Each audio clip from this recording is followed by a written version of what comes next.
I'm just going to start with some introductions. I'll just introduce members of the committee who are here, starting with myself. I'm Matt White. I'm chair of this committee.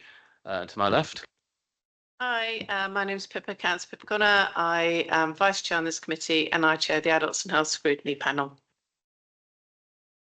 Good evening, I'm Makbula Yunus. I'm the chair of Children and Young People's panel. Councillor Lester Buxton, chair of Climate, Community Safety and Environment panel. Thank you. And we've got a number of officers and cabinet members who are here with us in person and also joining us online. So we'll just introduce them as they come in to speak during the meeting. So item 1 on the agenda is filming at meetings. Just want to note that the meeting is being streamed live and recorded by the council for subsequent broadcast by the council's internet site. There's more information about that on the front of the agenda pack, so please take note of that. Item 2 is apologies. We've received apologies for absence from Councillor Sarah Williams, Cabinet Member for Housing and Planning. I've also had apologies for lateness from Councillor Worrell. I don't believe we've received any further apologies. So moving on, item 3 is urgent business. So we don't have any new items of urgent business. However, we do have an updated paper on the community safety review, which is item 8 in the agenda pack.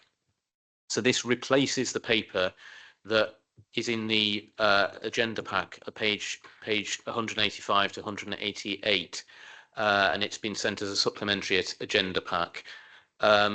This is because there was a need to update and clarify some of the recommendations to fully reflect the decision-making routes of the council and the police to ensure that there were no issues with the response and actions to be taken to take these recommendations forward.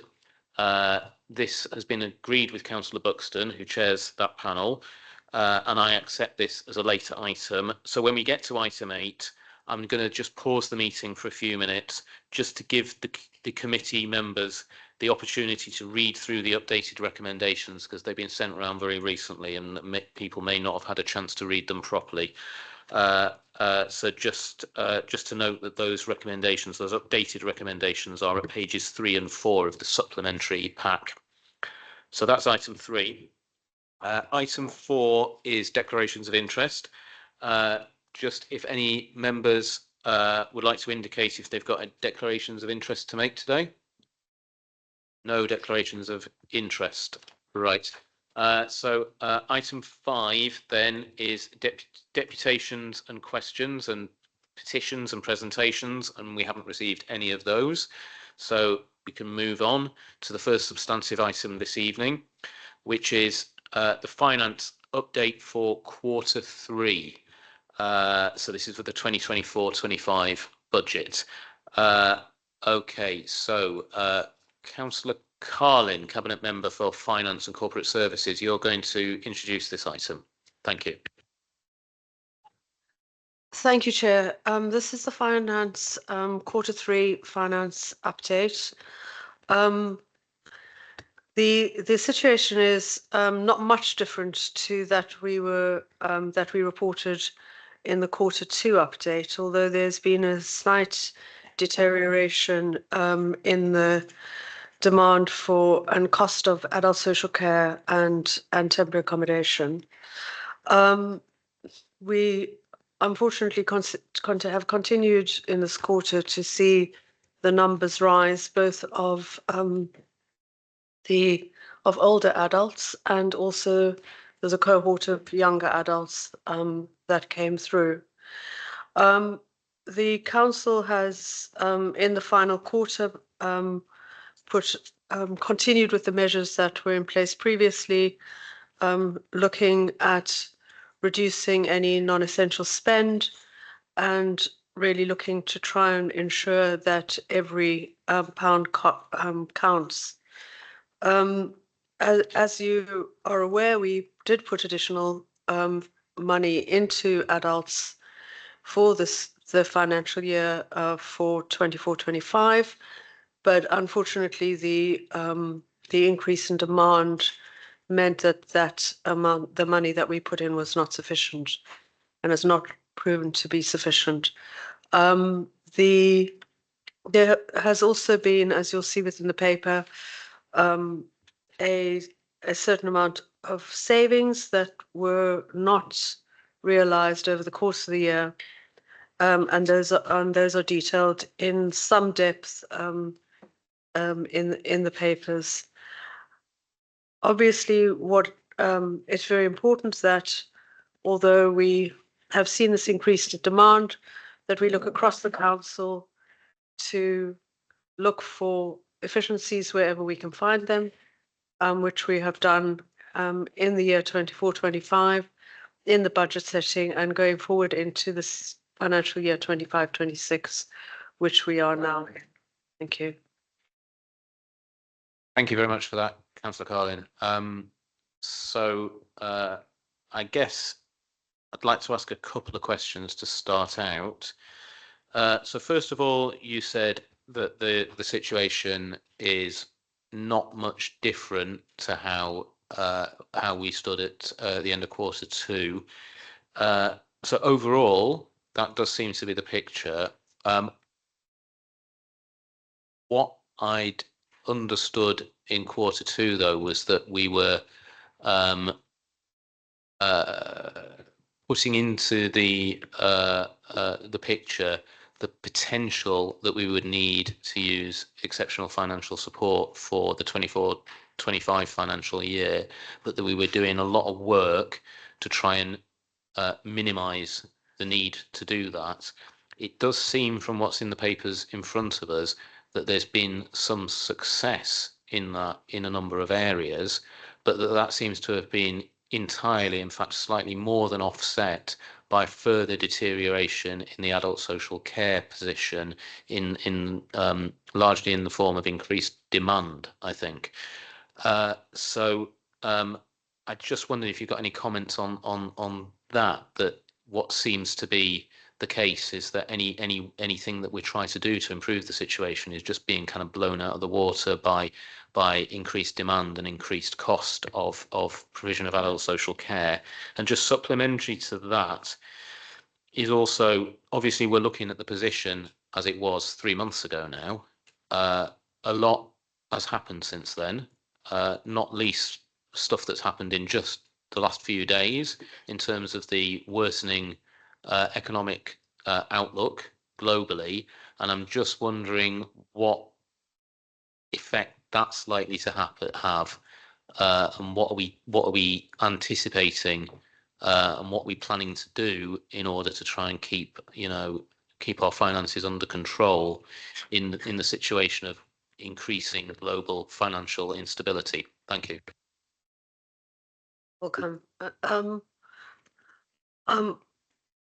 I think it really, as we know, all local authorities at the moment, just about, almost without exception, have seen the increase in this last financial year, particularly in adults, children's, and temporary accommodation, and for some boroughs, SCND, in different. Sometimes boroughs are finding more in children's, sometimes adults. And our demographic in Haringey has meant that that's where we have seen this primarily. The increase in adult social care is what we've seen in Haringey. And yes, it is very difficult, because at one stage we thought it had stabilized and then it increased again. But I'm going to hand over to officers to come in with a little bit more detail and what we think about what might happen given the other headwinds that we're facing. You come in.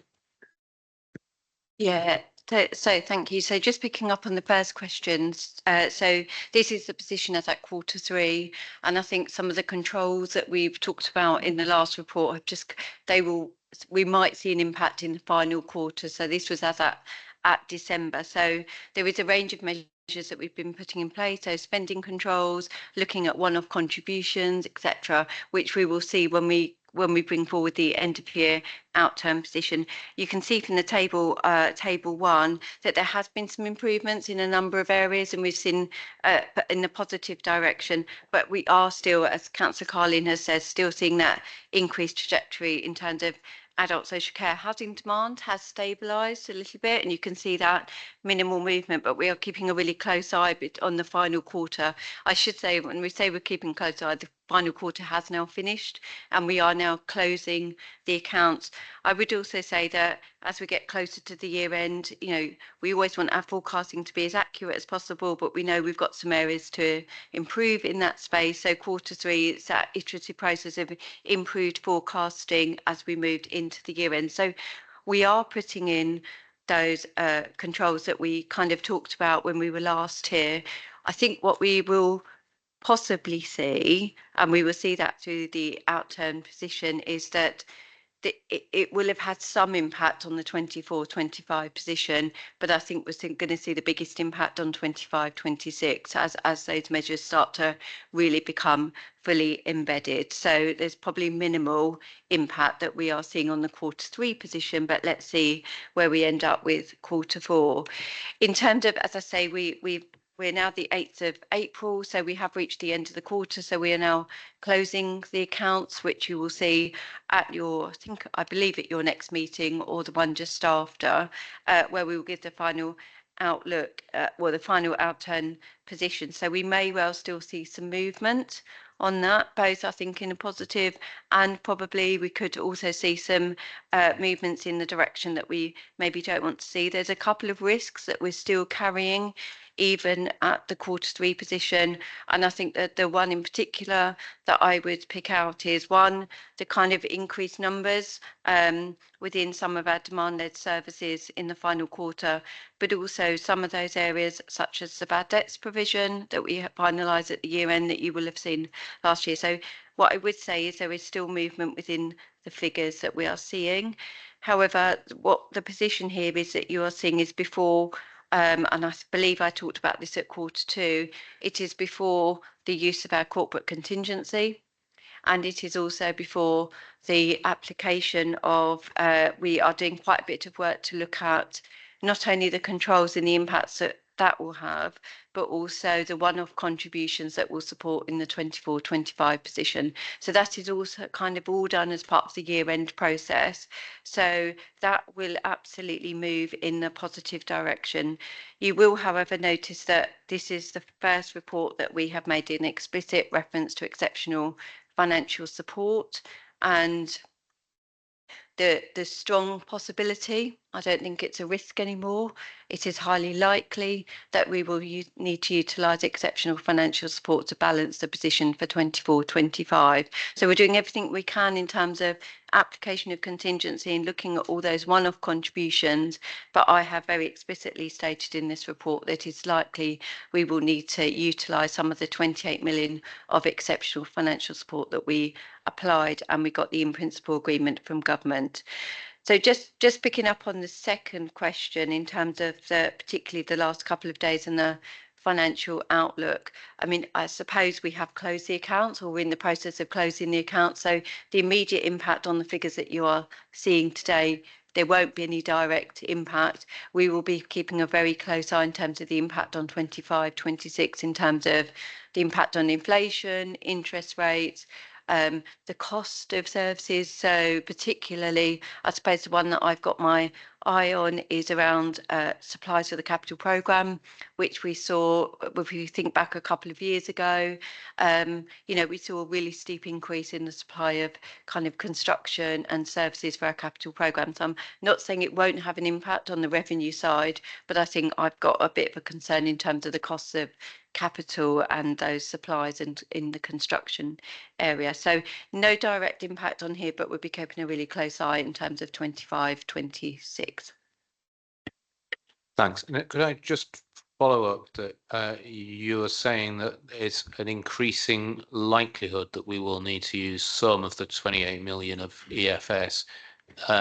Can you give an estimate of how much of that 28 million we're likely to have to use? I mean, it's difficult to say, and I'm not going to put a precise figure on it because we are, as part of the outturn, and I've alluded to it in this report, we are looking at all options of those one-off contributions. So I talk about the more detailed reserves review that we are doing, any one-off contributions that we might be holding from previous years.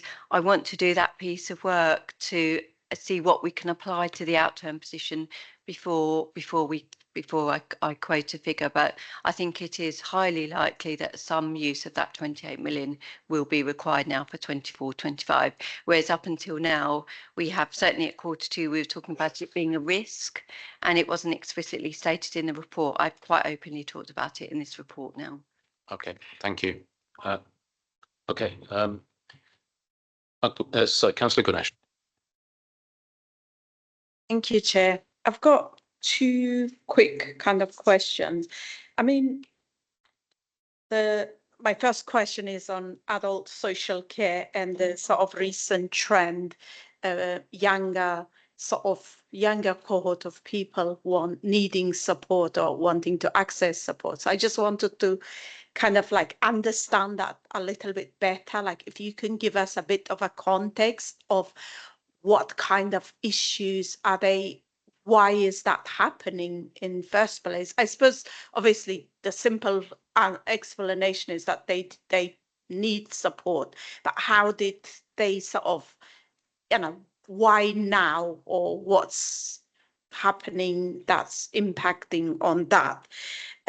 My second question is on the exceptional support, exceptional financial support usage. The paragraph, like the main body of the first report, 2.14, it says that every 1 million that's used from exceptional financial support requires to basically close the gap will cost 72,000 additional revenue cost and will add to each year for next 20. So that's like, I mean, the way, obviously I'm not a finance expert, not at all. So that alarms me a little bit, that what's the impact of long-term impact of that on the revenue. So just basically, again, some more context and explanation that what will be the real cost of using the exceptional financial support. Thank you.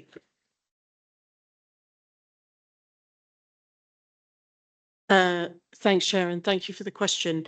I'll come in briefly and then maybe Sarah can come in.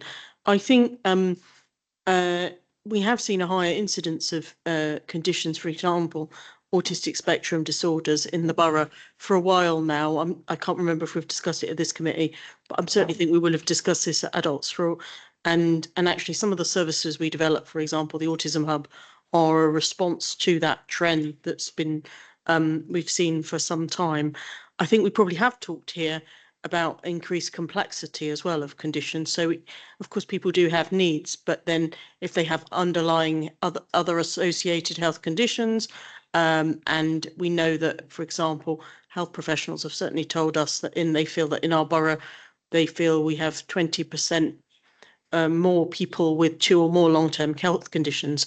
So whilst that doesn't mean that, of course, we'd always be providing support for a whole cohort of people, what we might also be seeing is that their needs are deeper and more complex. And some of that might be about living with multiple conditions.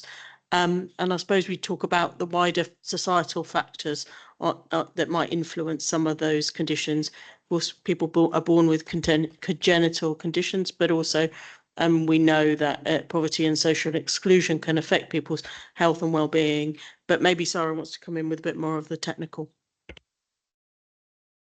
Thank you. Sarah Sutton, Corporate Director for Adults, Housing and Health. Just to add to what Councillor Dasnev has said, we have seen in one/2 areas in particular an unprecedented level of increase that we are trying to understand whether that will be a long-term trend. We don't think it will be, but we do think there was some circumstances which may have resulted in a spike over the last 3 quarters, in particular in physical disabilities. So just for comparison, we saw a movement of 98 additional service users over the last over the last year, in comparison to just 24 for the year before, and that level was quite consistent for the last couple of years, with the exception of an unprecedented increase during COVID.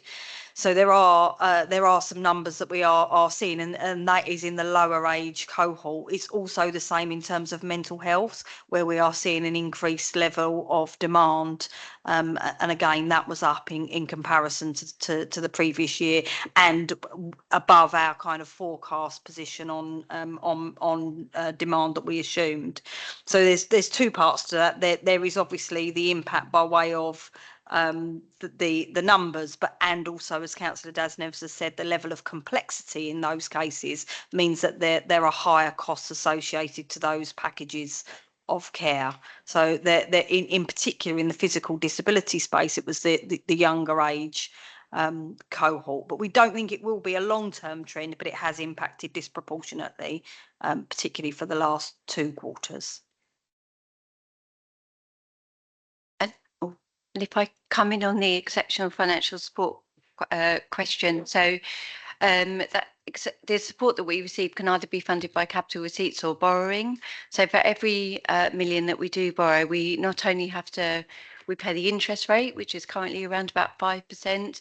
We also have to allow in our revenue budget for what we call a minimum revenue provision. So essentially, it's an allocation that means that over the 20 years that we assume the borrowing, that we will have repaid over the 20 years. So essentially, it's a difference. It's almost a difference between an endowment and a repayment type mortgage, where you have cleared it over the 20 years. The requirement is that it's repaid over 20 years. So that's the significance of that. That's set out in the guidance that was provided to us from government. So what we're saying is that those 2 together, the interest rate and the provision that we have to make, equates to 72,000 for every million that we borrow. So that's really, and that adds to our financial position, it adds to our budget gap for future years. So that's why it's really, really important that we try to do everything we can to limit the drawdown in 24-25, but more importantly, and as important, in 25-26 as well, because that is a cost that we will carry for the next 20 years.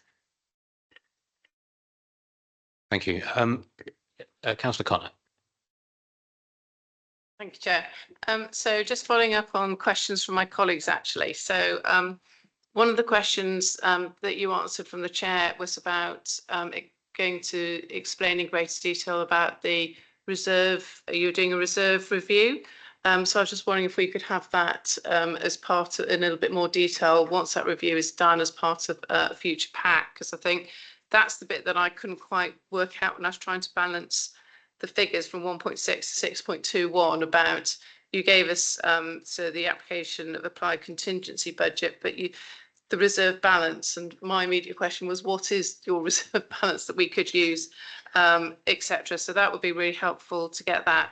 And the second question was just following up on other colleagues' raising of the amount borrowed under the exceptional finance, EFS, sorry. So I was working it out, and I literally was doing a quick bit of maths. If we did borrow 28 million now, I've sort of roughly worked it out to just be over £2 million as the payback on the revenue account, as you said, the minimum revenue position. And in 20 years' time, because you said over the next 20 years, that would be 40 million. So I think for us really as a committee to sort of understand how much we need to borrow in 24-25, but also 25-26, because each time, and you've been quite clear about this in the paper, we borrow, that has an impact on the revenue account for future years, and that's accumulative. So it's, it's going to have an impact on how much we've got to spend in future years and how much savings we obviously need to make.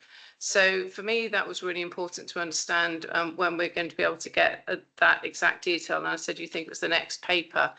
But also on 6.16. So that was the reserve balance sheet that I think I've already discussed. The bit about the care, the services, at 1.4, you said there's an increased demand for service from clients aged 50 to 64, presenting with physical disability and mental health needs. So when I first read that, I actually reread it because I thought, these would be new people coming in. But I was suddenly thinking, well, hang on, there's a surge in 50 to 64. So where were all the people with these disability needs? How were we looking after them at that point? And why is there suddenly now that pressure on us? And I'm happy if this goes back to directors for a more in-depth response back to, the adults panel if that's not available here. And there was one other question that I just wanted to bring up at this point. I think it was around capital programme. Yeah, so there was quite a few things on the capital budget in the financing, and I have to say I found this report really helpful, really clear and really useful, especially around capital budget. So I'm really grateful for that. But there were a couple of things that I picked up on it. So the High Road West scheme, there seemed to be quite a financial change between how much we thought we'd have the money for, and then how much there's quite a variation on that. I think it's on. Sorry.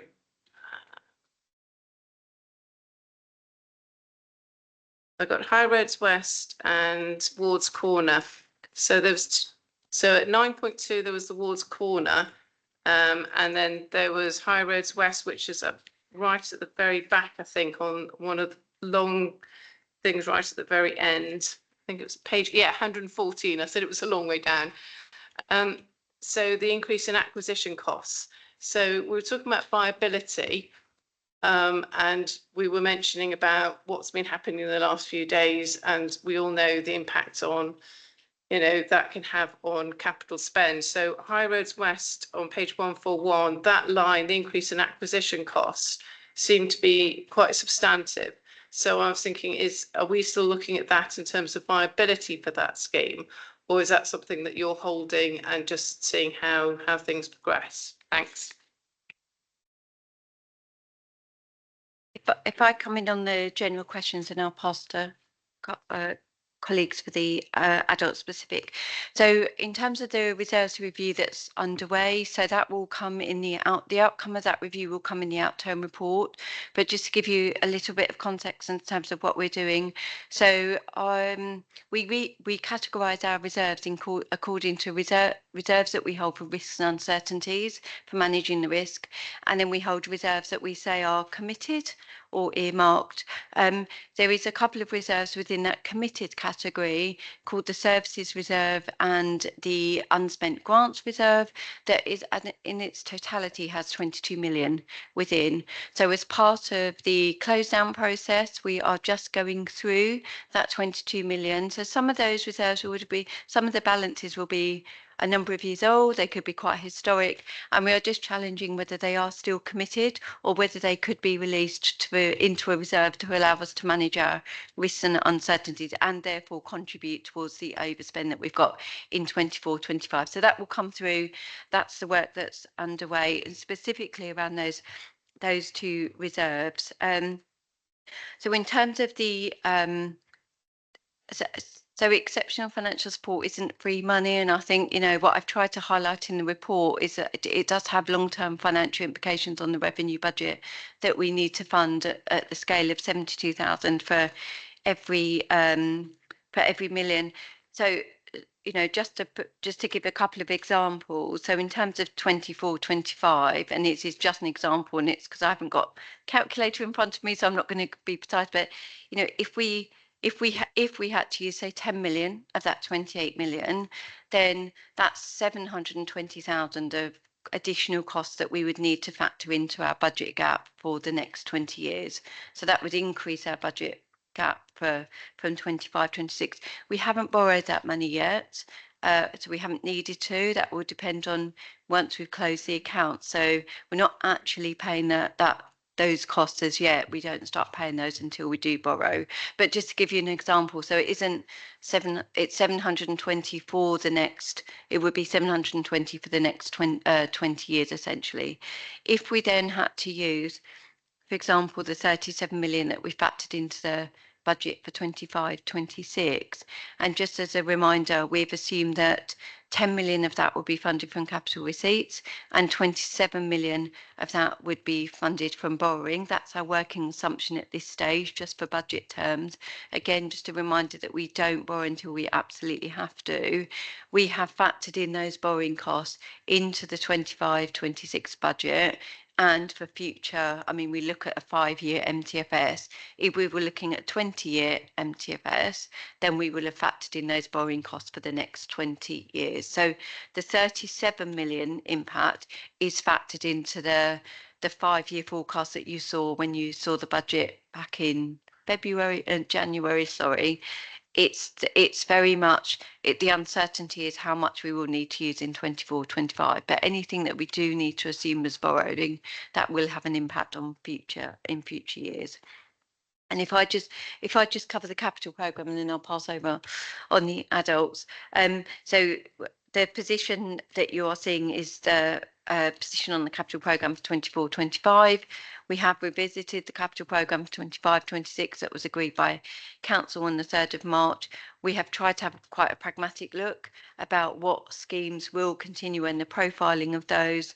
And that includes schemes such as High Road West Sandwards Corner, which we know that we made some changes for 25-26 onwards, just to reflect what we now think is the most realistic timescales for delivery on both of those. However, I think your specific question was around, with everything that's happening with the economic conditions, about revisiting the viability, particularly of some of our regeneration schemes. That work is it's an ongoing exercise that we will need to do. So we did some of that as part of the annual review that we did in building up to the capital programme for 25-26, but we are already looking, we've already started that review programme ready for 26-27. So we will be going through every scheme that's in the capital programme at the moment, particularly those that haven't started, and looking at the viability, particularly as we start to see the increase in the interest rates.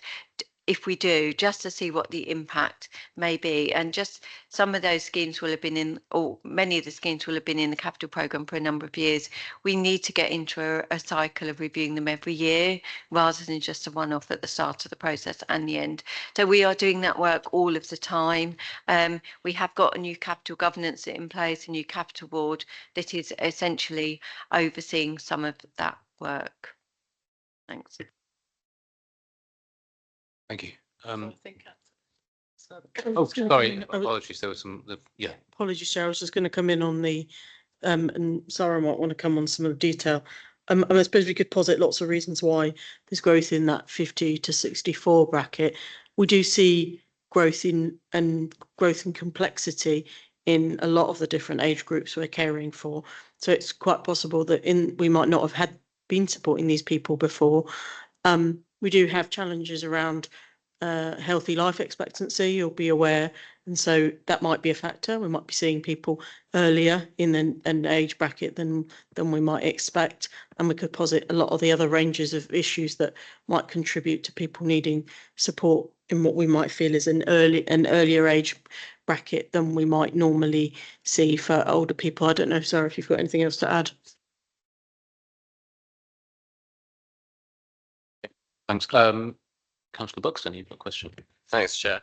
Fairly broad one. So given that we're in a state where we're looking to make in-year savings and in-year reductions, and it might just be my understanding of how council works, we've obviously passed several budgets in the past few years, but in terms of in-year savings, what can be done without the approval of full council and the scrutiny of this committee and others, to ensure that we are underspending, because that seems to be kind of the big factor that's going to kick us in the teeth.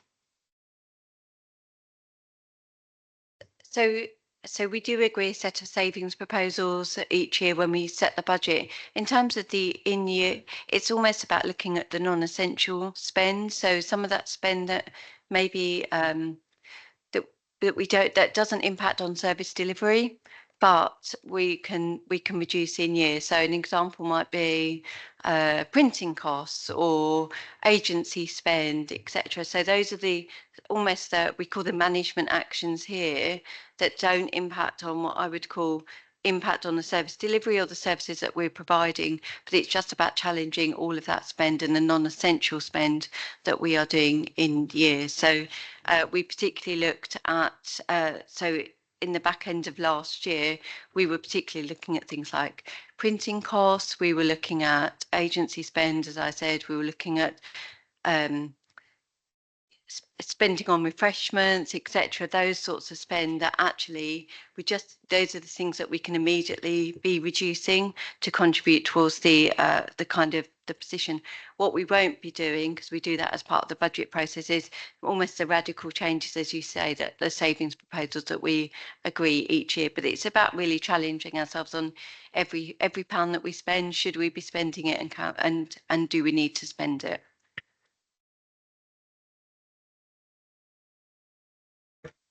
Sorry, did you want to follow up? No, I might. Okay, Councillor Worrell. Thank you. I'm so sorry I was late, and please stop me if any of this is a repeat. My first question was, are there any implications of using exceptional financial support to cover the in-year position for our use of it for next year's budget? Whether that's in terms of like the relationship with government and being able to request these things, or whether that's in terms of actually having, you know, enough like capital receipts and being able to dispose of things and all that sort of stuff. So that was my first question. My second question was, if the in-year position gets worse, as you sort of imply that it could do, and, you know, the government have already sort of granted a set amount of EFS that we could go up to. What options are we left with, if any, if even that is then not enough to kind of cover our in-year position? And my third question was, like, so I'm a little bit unclear about at what point we knew these figures in terms of where we were in our setting of the budget for next year. So I was wondering about the sort of 63% savings delivery so far in this financial year, whether that is kind of factored in terms of our savings targets for next year. Yeah, thank you. So if I just come in on what we've seen from government, is that what we have seen is, and what most officers are saying across the country, is that this is a very different experience in terms of dealing with the current ministers and Secretary of State than it was previously. They've been very clear that they understand the difficulties that we are in financially across the country, and that the aim is not to be punitive, because they do understand the position that we're in.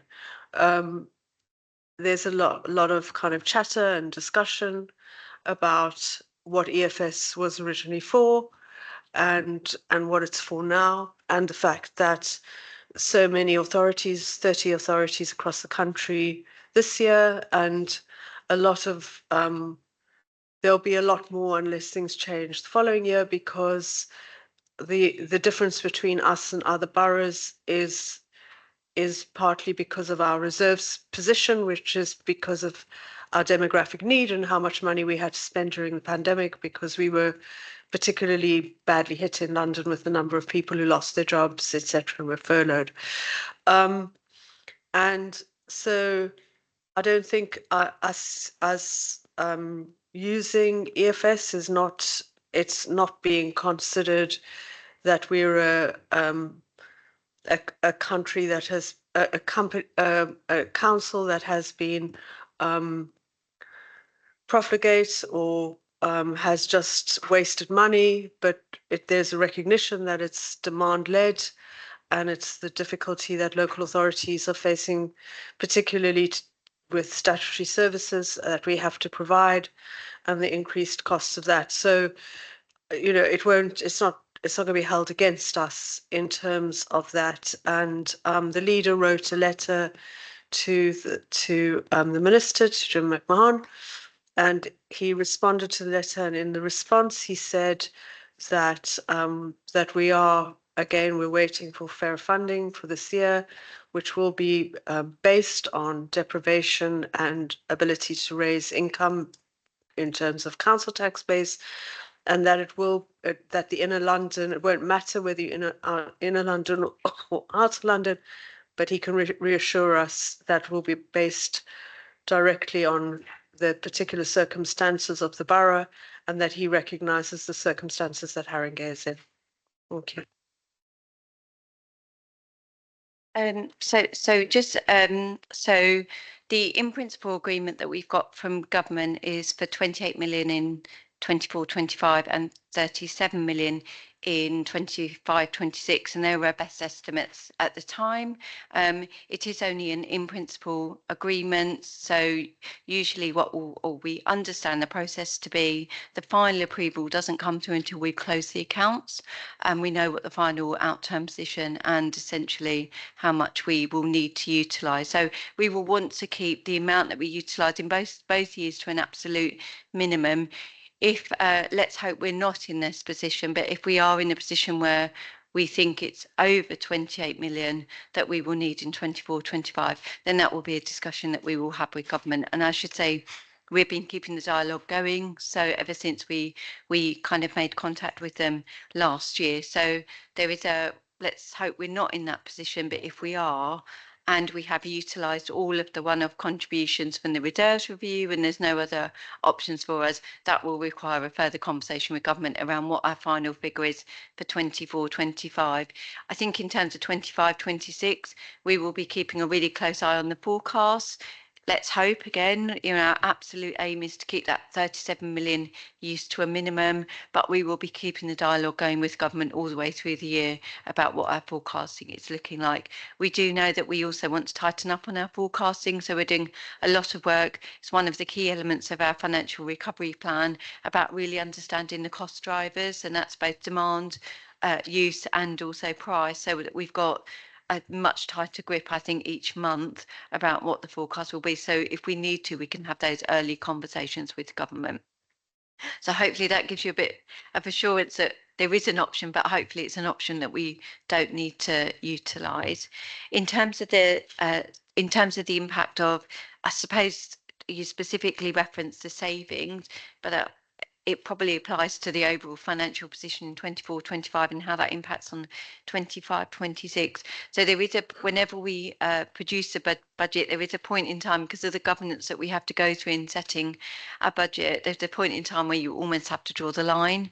In most areas, that was period 8. So just essentially around about the time that you're seeing in this report. So that is both for the demand pressures and what we think that will look like in the future in 25-26, but also on the savings delivery, we particularly looked at the 7.2 million that you are seeing as red in terms of what is that non-achievable for 24-25 only, or is it going to have an impact on 25-26? The 25-26 budget did include some write-off of savings, and they was clearly documented in the budget report. And also we had a more detailed look, particularly in terms of our demand-led services and some of those red savings, and some of the additional money that we built into adults, children's and housing demand will have included essentially a non-delivery of those existing savings. So it's difficult to say. I mean, I suppose the area that is more uncertain is the amber savings. So that 3.2 million that you're seeing in table 2, we will have made an assumption that they are going to be delivered in full in 25-26. So we need to be keeping a really close eye on all savings. Again, another key part of our financial recovery plan that we've now got in place, a much tighter grip on the delivery of savings as we go through the year. The only other thing that I would just add to that is I recognise that we are carrying quite a significant level of risk and uncertainty, and in the 25-26 budget there will always be stuff that we just don't know or stuff that we hadn't anticipated. We have increased the corporate contingency for 25-26 to manage some of that. Whether it will be sufficient, actually we will see. Month 2 is when we do our first detailed monitoring in the current year, so that will give us an indication as to where we are, where we're sitting. Thanks. Thank you. I just wanted to look a little bit at the some of the kind of service areas that are contributing most to the overspend, and we've talked a little bit about adult social care, which obviously makes sense because that's kind of got a little bit worse. But there were a couple of other areas that are the largest contributors, which are children's services, which has a slight improvement, and housing demand, which I don't believe has improved. And I'm just wondering in those two areas whether we're able to likely to see any improvements in the last quarter, or if the situation's going to deteriorate further. I appreciate that there's a lot of work going on to try and balance the budget in all areas, but it just be good to have to know a little bit more about what's happening in those areas as we're coming to kind of close the accounts for the year. So I don't know who wants to start off. Councillor Bramazon, are you here for the children's bit? Do you want to start off? Yeah. Hi.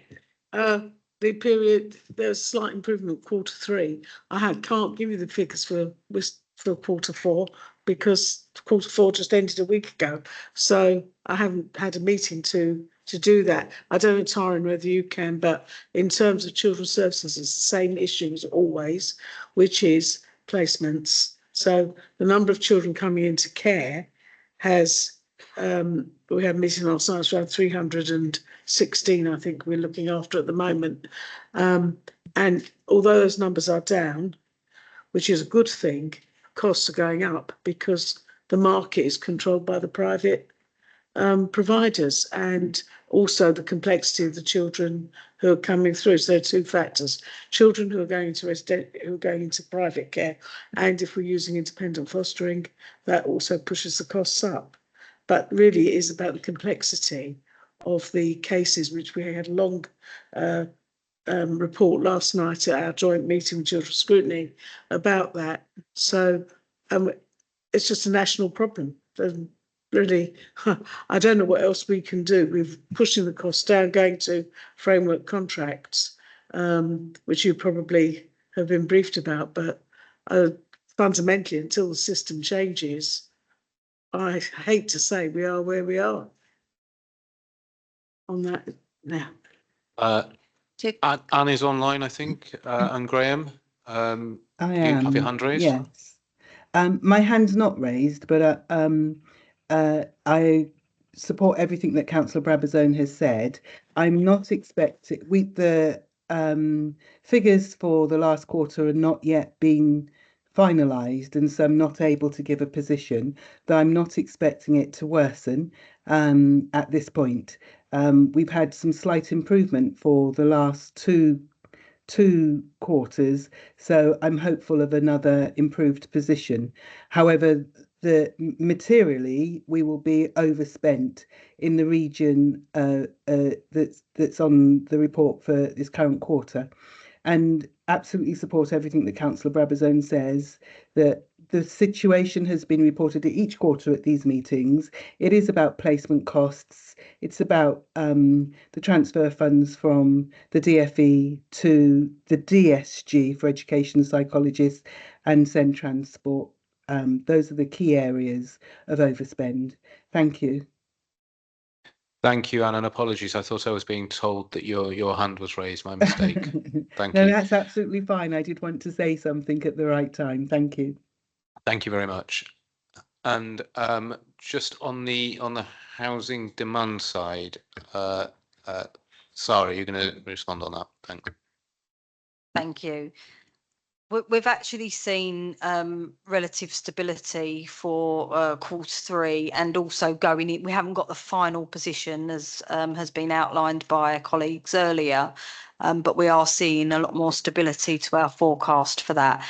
The market does remain really volatile in terms of costs for temporary accommodation, as we know it continues to be an area of risk for us.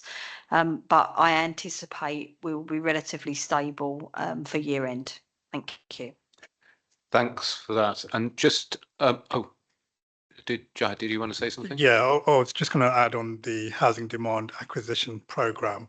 So whilst we're confident the acquisition program will deliver a saving, and we have acquired properties, there is a slight lag between acquiring properties and then people moving in. So we anticipate a significant proportion of that saving will be delivered in 25-26 rather than 24-25. Thanks for that. And I think there was one other area that was kind of contributing significantly to the overspend, which was the bad debt provision for housing benefit overpayments. But am I right in thinking that there's not really that much that we can do about that? That's some. Am I right in understanding what's in the papers in front of me, that there's not all that much we can do about that? I suppose I wouldn't necessarily say there's not much that we can do about that. What I would say is that the forecast has been fairly consistent through the year. It's been 3.5 million. That was the overspend that was also identified at the year end of last year. And it's down to three main contributing factors. So I think the overpayments, the recovery of the overpayments is the area that you've kind of highlighted. There are two other areas that are also, or one main other area that's contributing to that, which is the work that we're doing on the supported exempt accommodation. So it's been a known issue through the year, right the way through from Q1, and as I say, we were reporting it at last year's outturn. We have been looking at that as part of the 25-26 budget, so that has been the budget has been kind of picked correctly for 25-26, but we are carrying that overspend for 24-25. What I would say is it still remains volatile, although the forecast has remained fairly consistent all the way through. As part of the closing the accounts, we are really deep diving into that, particularly the recovery of the overpayment. So I don't want to sit here and say to you today that 3.5 million overspend won't change by the year end. We're doing that detailed work as part of outturn, but it has been fairly consistent, and consistent reasons that we've been reporting through the year. Thank you. Councillor Connor. Oh, yeah. So I've got a couple of questions on savings, really. So I was going to ask. yes, sorry. So page 48, I've got under the Directorate Adults, Health and Communities. So I'm not quite sure about that addition of communities to that section. There's some savings within that I don't recognise from my panel, but I think we'll have a conversation offline as to what's coming in and into this area. But it did say on page 7 at 3.1, there's 7.5 million non-delivery of savings, and then it goes on to section 6 and table 1. So I'm actually looking on page 48 and down, and the questions that I've got are that a lot of the adults ones are red or amber. The bits that I particularly noted in is things like contract reviews. So I've got sort of due to resource constraints within the commissioning team, there's been a delay to starting this work. And on a number of the savings, that seems to be a theme that's coming up. We just don't seem to have the resources in the team, therefore there's been a delay. So two questions really. One is, are we able to put resources in? Because obviously that's key to delivering those savings, and I'm assuming to get that commissioning team stronger. And same thing on transitions. It's slow to start up due to delays with recruitment. So for me, in the adults, looking at the adult savings, I think my concern is that there doesn't seem to be the confidence that this is going to happen. And the RAG ratings show that. So that's one area that I want to bring up. The second one that I would just like some clarity around, this isn't my own area, but page 8 at 3.8, you've got approved the creation of a new capital scheme called Tottenham Parks. Now I'm sure this is probably going through Councillor Worrell's thing, but I didn't, a panel, but I just didn't understand what was going on here. There's quite a lot of information about all the other changes that are happening. But this was so with the budget of 1.5 million funded from reducing the budget from Down Lane Park. So I understood that there was a particular, and I've got it somewhere else in the paper, amount of money for Down Lane Park. And there's quite a number of different additions to that for that uplift for that park. So I wasn't sure if that park is now going to get all the specific parts that it was going to get, or if that means that there's going to be a reduction in that. I think it was about 2 point something million, wasn't it? I'm just talking off the top of my head. I can't quite remember the exact figure for Down Lane Park, but I just wondered why that money has gone from there to another one. And then on page 16, strategic procurement. For me, this is one of the biggest areas in the council, and the bit that I don't think we discuss a lot of, and it's all to do with the contracts. So it says that 11.5 strategic procurement notes the context of this report continues to work with services to enable cost reductions and efficiency across the £600 million spent on contracts each year. That to me is the really big. We can talk around the edges about the little bits here and the little bits there on some of the savings, etc. And every saving is important. But the bit, and especially coming up in the adults, where there was issues around commissioning and all the rest of it, it's that 600 million. And how much are we doing in order to ensure that each contract is being sort of analytically looked at in order to make sure that we're not overspending? Because in the next paper, we've got, and in the next report we've got coming up, there are quite a number of areas where contracts does come up, and I'm just a bit worried that in the finance report there's not so much on that. So that really was those were my questions on that. Thanks. I'll come in on commissioning first and then hand over to Councillor Brabson on transitions. We've actually just approved additional budget into the commissioning team for 25-26. So we'll be in the process of just going through some job evaluations at the moment, and then we will look to urgently recruit to those roles, which will provide significant increase in resources to be able to deliver savings that are profiled for next financial year. So it's a really positive progression in that instance, and I'll hand over to Councillor Brabazon for transitions. Oh, apologies. One word of clarification on the savings that sit within adults, health and communities. They do include housing demand, because that is the wider directorate for adults, health and communities. So that may well be the difference. Thank you.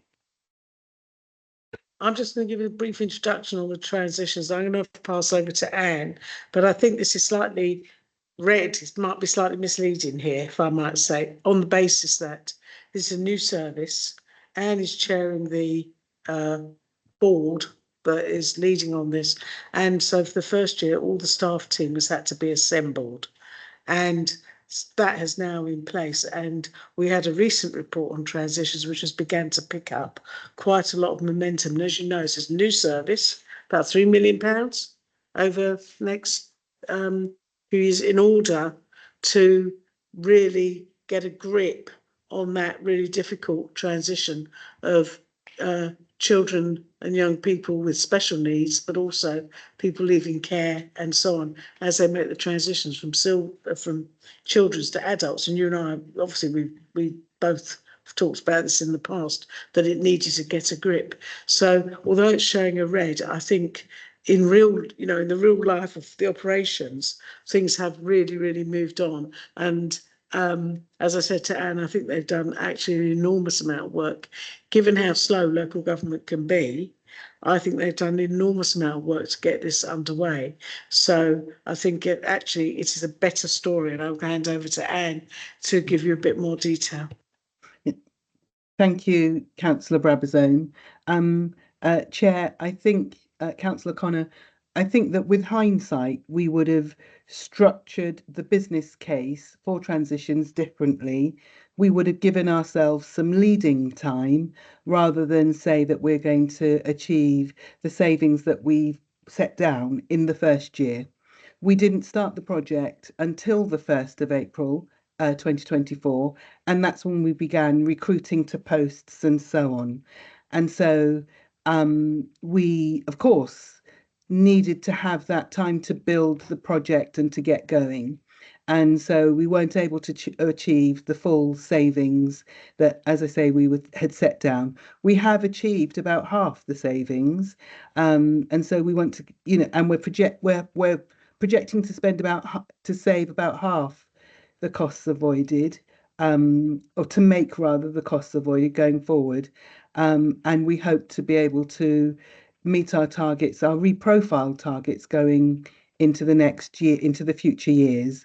The reprofiling will take account of the savings not achieved in this year. Thank you. Okay, thank you. Oh,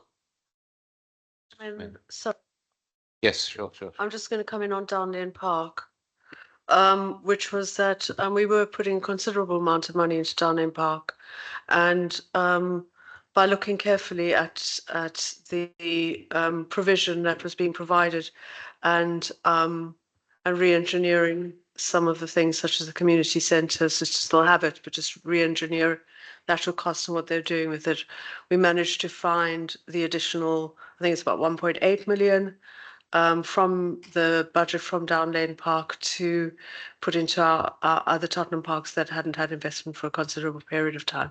So there is still substantial investment that has gone into Down Lane Park and is going into Down Lane Park. And if I just come in on the procurement one, so the 600 million that's quoted in the report is across revenue and capital. That's about, on average, how much we spend each year on contracts. So if we think about where we spend our money, it is largely contracts and staffing. So if you don't break it up by service, but you break it up in terms of spending type, it's largely contracts and staffing. So we are tightening up on our contract spend, and I'll touch a little bit on that. We have put forward as part of the budget for 25-26 onwards 3 million each year that we are expecting to save on contracts over the next 3 years. So that's 9 million, which when you look at that, the breakdown of that 600 million is around about 450 million on revenue, and then 150 on capital, which we would largely expect. So, 3 million a year against the 450 million. However, we are only going to be able to achieve that by looking at every contract that we have in place. And I quite often sit in this room at audit committee and get an awful lot of questions around procurement and contracts. There is not a new process, but there is a much tighter grip that we are putting in place. We have a new procurement board that is now in operation that will be looking not just we'll be looking at all the contracts that are coming through, not just at an award stage, but actually looking at almost a procurement strategy stage, so very early on, to make sure that what we are going out to the market, when we do go out to the market, is our best opportunity of giving us the best value for money. And it links very closely. I know you asked a question on commissioning. I always think, and I think colleague to my right is on the same page, that actually commissioning and procurement need to be looked at together. It's all part of one cycle, essentially. So we need to procure well, but we also need to have good commissioning arrangements in place. So that is quite a significant piece of work that we've got underway. It is likely to be what we call Category A programme, which means it's a significant programme for the organisation. I think if we think about our financial sustainability, that tighter grip on contracts is absolutely one of the areas that we need to focus on. But that will be driven through the new procurement board that we've got, that we've only recently established. So it's still finding its feet at the moment. But the expectation is that every procurement will come through that board so that we can have that visibility. No, So very quick follow up. So thank you very much for that. I think it would be really helpful for us as a committee, or maybe just me, I don't know, to have so when we get the papers, an understanding of if there's anything specific that's coming up through the audit committee and from the commissioning. I know we talk about lots of boards here and lots of information, but I sometimes think it's about how we join up information that's out there, but we probably wouldn't know because we're not sitting on all those different things. So if there's anything specific that should be cited, even if you just give us the page number for the audit committee, we can look it up ourselves. That'd be really helpful, just so that we know where we can find things, so we can just back up information on that. Thanks, Chair. I think that would be very helpful. Yeah, okay, happy with that. Okay, I didn't really want to spend much more than an hour on this item. We've done about an hour. So I just ask if anyone's got any final questions. We've got, yep. Councillor Connor, you've always got, I know you've got a lot of questions. I know, I'm really sorry. So I'm just going to say that I have got tons of questions, and we haven't got the time to do it justice. So I was just going to say that if it's fine with officers, I'd like to take the information from the adult section from this one and the next paper that's coming to the adults scrutiny panel. So I'm putting it as a agenda item just so we can go through this in a bit more detail, because obviously this isn't the moment to do that, because I would want to go through a lot of things on this paper in a lot more detail. So it would just be really helpful just to literally take the information that we've got in this. I've already put it on as an agenda item for the next panel anyway, rather than asking for you to write anything different. Actually, what's in these papers is brilliant, and we could just take it straight into the panel. Thank you. Councillor Dusnovis. Thank you, Chair. Might I suggest, if Councillor Connor's happy with this, might be good to take the year end, because then you'd have the fullest picture. And probably by the time I don't have the schedule in my mind, but by the time we arrive at the next meeting in the new council year, we might be in that space. I don't know. Do we have a date for the full outturn? Yeah, so the outturn report is going to Cabinet in July, which means it will come to, yeah. In that case, we won't be there yet. Apologies. All right. But it is good, and I think I mean, to be honest, there is a huge amount of information in these papers. We could probably start this meeting at 9 in the morning, have a break for lunch, and finish at 6 p.m. and still not ask all the questions that could be asked about what's in this paper. So I think we do have some kind of discussions to have about how we effectively scrutinise the council's financial position in year and how we use the resources that are available to us to do that. But we are having those discussions offline. So, but this is, this is kind of part of that iterative process, really. Okay. Thanks, everyone. I think we can close this item now then. So thank you for everyone who came in for this item. There's a lot of people here, but we've got another item coming up, which I think we've also got quite a few people here for. So I'm not quite sure who can leave and who would like to stay, but obviously everybody's welcome to stay if they want to. But thank you very much. Okay, so the next item on the agenda is the 2024 to 25 corporate delivery plan.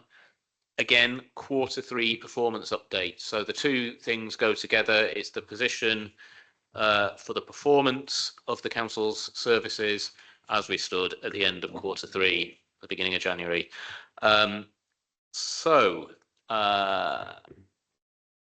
Margaret, are you going to I am introduce asked this? To introduce the Great. three reports. So Margaret Gallagher, Strategic Lead for Data and Business Intelligence. The Q3 report covers the period October to December, and the report is the same one that went to Cabinet on the 18th of March. There's a very detailed Appendix 3 that provides full details of progress and activity against the 188 activity lines in the corporate delivery plan, with RAG statuses on things like time, budget, resources, risk and benefits. We also track milestones so we can see if we're achieving what we said we were going to do. And 70% of the milestones as at Q3 were achieved on time and delivered. The report is supplemented with a summary KPI dashboard. It's its first outing to this committee, and that was a recommendation from a corporate audit, performance and intelligence audit that was published in December. We plan to evolve it a little bit more, but there is a summary of the key metrics that are published in the corporate delivery plan. Both the activity dashboard and the KPI dashboard track the trends and the direction of travel, so you can see how things are changing from quarter to quarter. Overall, really good progress has been made as at Q3. We've got 92% of activities that have been rated green or amber. There was an improvement on the ones rated green between Q2 and Q3. And there was some really notable achievements, including delivering on new council homes and bringing leisure services in-house. So the report is quite long and quite detailed, and it highlights the areas of progress, but also the areas of challenge. Just 8% of activities or 15 individual lines were RAG rated red as at Q3 across the 8 themes.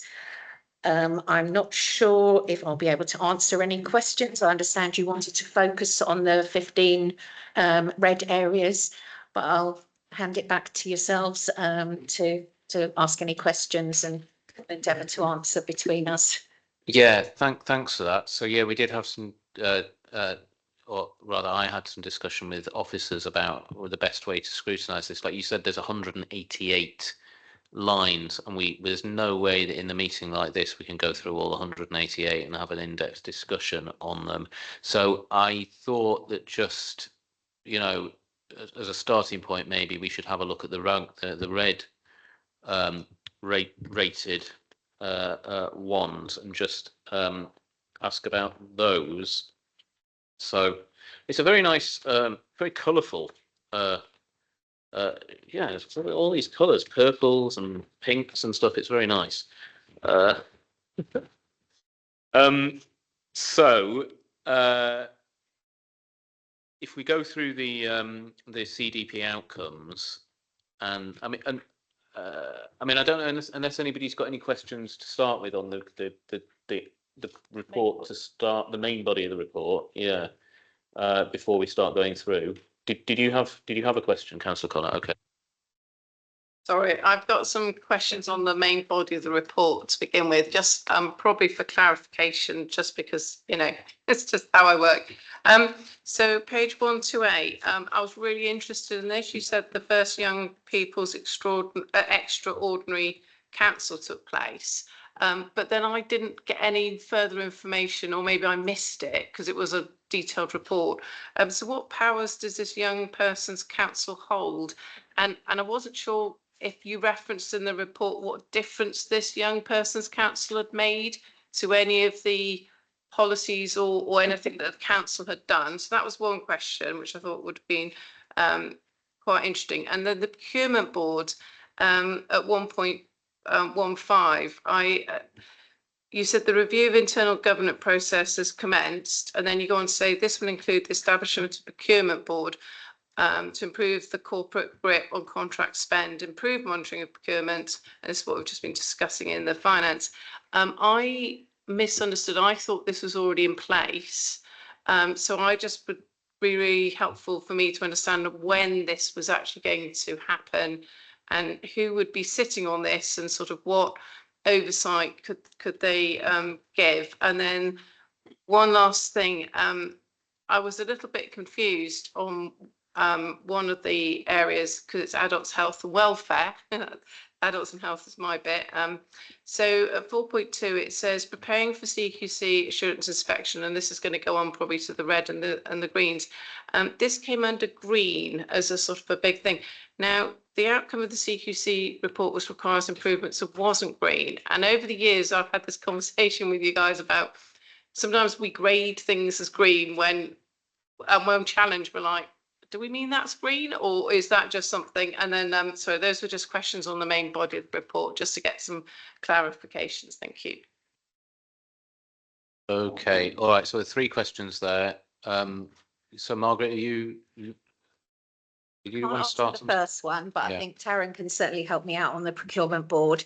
And Sarah, perhaps, or Councillor Desneves on the CQC, which was a similar question, actually came up at Cabinet. So I don't know, Councillor Brabazon, do you know about the Extraordinary Council Young People's Board?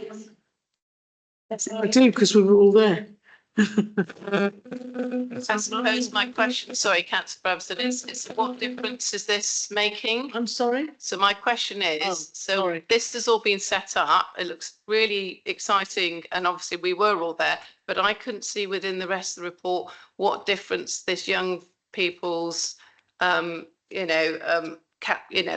this that they'd set up, what difference has it made, and what impact have they actually had? Because obviously they're meeting, and you give quite a long list of all the things they're looking at, but then it doesn't come out in the report as to what that's changed. So what council policies have changed as a result of this young person? Because I'm sure they're highly enthusiastic and got lots of energy and lots of ideas, but I couldn't see where it was referenced. Thanks. I think it takes quite a lot of time to shift council policies, and the youth council is still quite new, but they are obviously making a lot of contribution, for example, about special needs, about the involvement of young people, about recreation and leisure, about youth activities. And I don't know, it's on the screen, so I don't know if she wants to comment something. I can help as Chair. well if helpful. I think Jess Crow has got a hand up. Yeah, Jess, did you want to come in? Yeah, thanks. It was just to give just a practical, tangible example of where the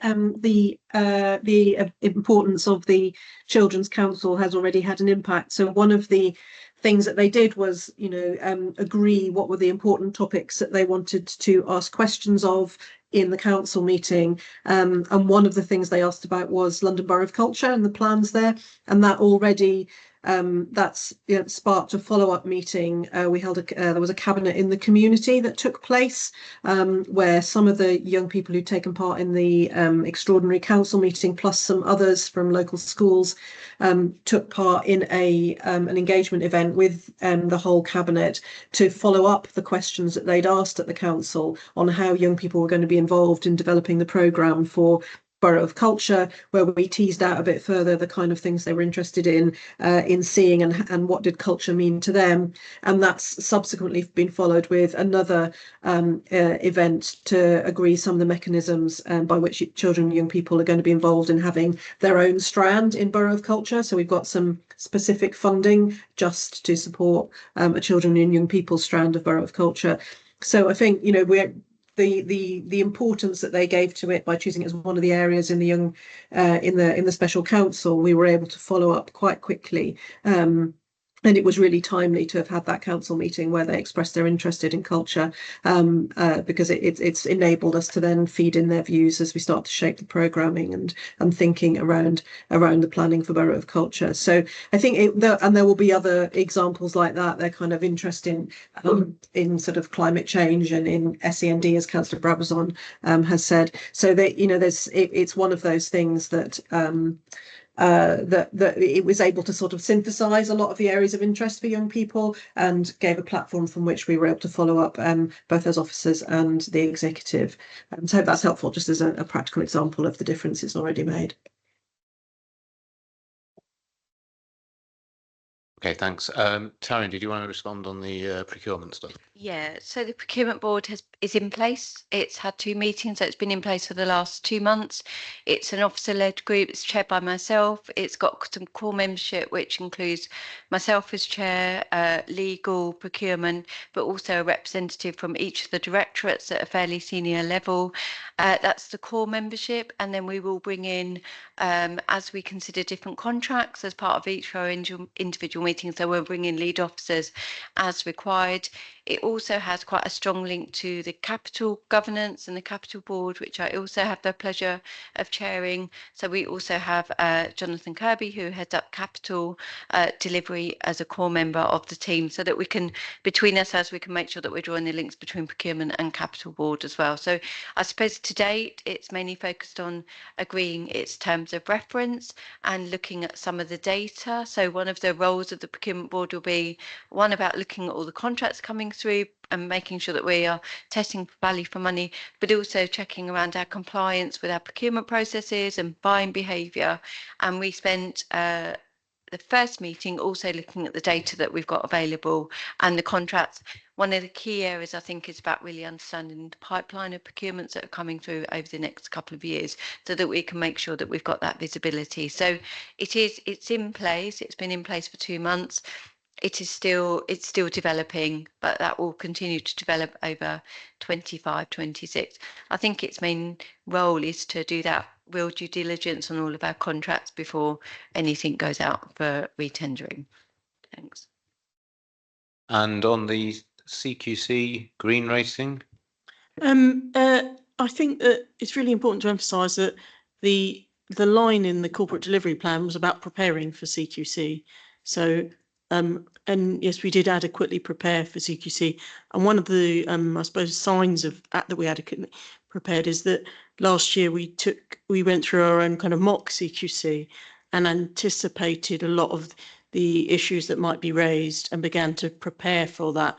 And so when CQC visited, whilst yes, the rating is not what we would have liked, what they did say is that they were very confident that we knew ourselves, understood the things that were good and the things that were challenges that we were working to improve.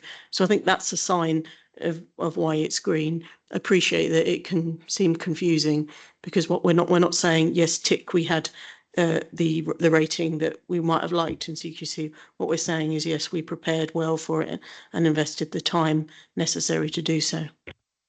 Thank you, Chair. I think just in the explanation, it expands a bit further on afterwards, because I completely take your point about the preparation, but I thought that in the bit afterwards it might have clarified it. And I think we've had this before in the RAG ratings, where it's not actually, that little extra bit would have gone to a different colour. But anyway, that's just a comment from myself after the years of looking at the RAG ratings. Sorry, Chair, would you mind just me coming back just to flag, of course, when we would have written this, we might not have had the full understanding of the result, etc. Councillor Worrell. Thank you. Yeah, I just wanted to draw attention to some of the challenges under theme 2, responding to the climate emergency. This might already have been covered in detail by Councillor Buxton's panel, but it just kind of struck me as particularly with, I think, 3 of them, they're red, and then they're also, but from what I can make out, they're then now going to be removed from the reporting going forward. I think it's just a bit of a shame in terms of the message it sends on our kind of climate ambitions, and I fully appreciate the funding situation, but I don't know. I think with the borough idling plan and the healthy school zones, I got the impression from the text narrative that we were still seeking alternative funding to potentially still be able to deliver that in some form. So I just wondered, I think I was also partly wondering, are these things that get kind of approved by cabinet, or are these at the level of they can just be kind of officers sign off because they're not big policy changes, and whether there's merit to keeping some of them. And you know, with a view of potentially trying to action them in the future? So the question, there was kind of two parts to that question, really. There was the question specifically on the climate stuff, which I think Councillor Carter can answer on. But also there's a question about kind of more generally about lines in this CDP and how we amend those. Sort of get the impression like the decision on the decentralized energy network, that's clearly a cabinet decision, but some of these it's less clear where that would sit, whether that's a decision that officers could just take or whether it would be a cabinet decision, like the one about the borough idling plan. But are you talking about whether they're removed from the CDP? Because I was going to ask a similar question on that, whether these are lines in the corporate delivery plan. Yeah, and my impression is that they're getting removed from it in after this report. Yeah, so okay. So I think that's two questions. I think I'll take Councillor Hakata first, specifically on the climate change stuff, and then I don't know who would like to respond on the kind of the question about removal of lines from the report and how that works and whether that's happening. Okay, thank you, Chair. Can you hear me? Yes, we can hear you. Okay, so I think I could probably give a stab at both, actually.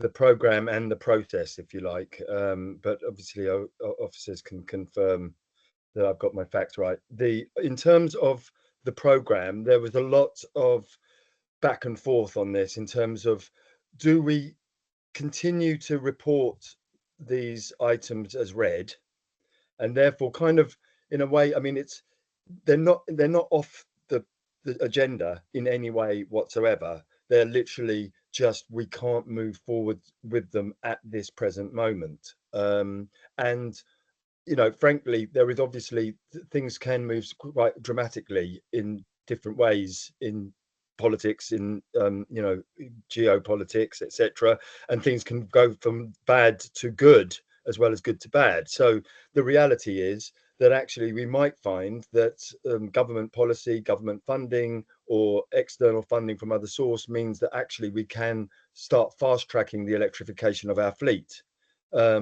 But at present and for some time, because of the challenges with, for instance, that item specifically, it meant that, one, we've got a very large fleet, a very dispersed fleet, a very its management is over, and it's not managed centrally. It's just different service areas have different bits of fleet, and each service area manages it separately. Coordinating all that, bringing it all into one program, putting in all the infrastructure, etc., meant that it was far greater than the resources, both financially and human, that we had. However, so for some time it's been on our CDP. For some time we've been reporting red because of all these challenges. The question for us was, well, how long do you want to keep reporting something red before it maybe starts getting us all down? And maybe we should just sort of, in a sense, park it, and it really is, you know, parking it, while we find solutions. And that's the same. You mentioned the healthy school zones. Absolutely, this is a really important priority for us. So it's not even a question of sort of going, right, we don't want to do it anymore. It is actually still a priority, but funding is absolutely key to making it work. So we're looking for that funding. We don't know when that could be, and again, we might find that funding next month. So bizarrely, that question of, do we keep it on there, but we don't find the funding, we keep reporting red, is that better than saying, okay, until we have hope of funding, we will just remove it for now, and kind of repeat that point, really, which is that we're removing it for now. Hopefully that answers that part of the question. My understanding of the second part, in terms of the process, is that it is a cabinet decision on whether we do remove those items from reporting in the CDP. And I believe that we did. I don't know if cabinet has already done it. I can't remember which meetings. They blur into one. I can see Jess nodding. So I think, yeah, the last meeting we officially removed those from our reporting process in the CDP for now, until we can sort of make a breakthrough, which, just to reassure Scrutiny, we are absolutely committed to doing, and officers are working, you know, continually to look for those opportunities where we can bring them back into the CDP, which would, I think, believe, no, Jess, you can maybe confirm this. That would need a cabinet decision to bring it back into the reporting, would it? Yeah. Hopefully So, that answers everything. so sorry. So just to clarify, is that stated in this report somewhere that there are some of the CDP outcomes have been removed and are no longer being tracked?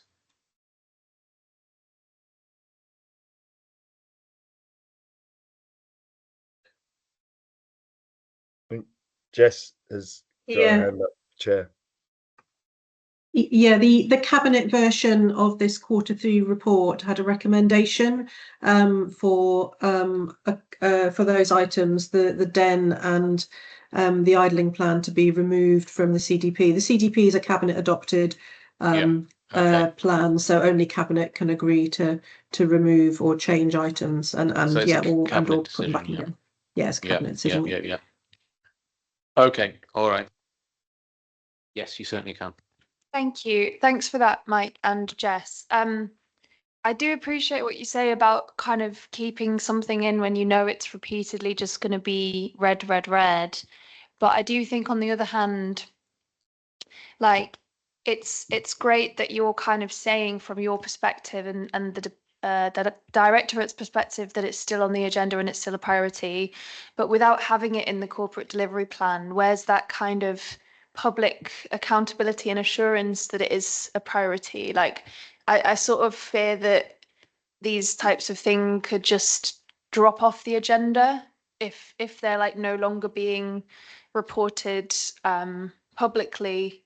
Or would you argue that because they are because they're in the manifesto, like how do we have that sort of public accountability without keeping it in the plan in the corporate delivery plan?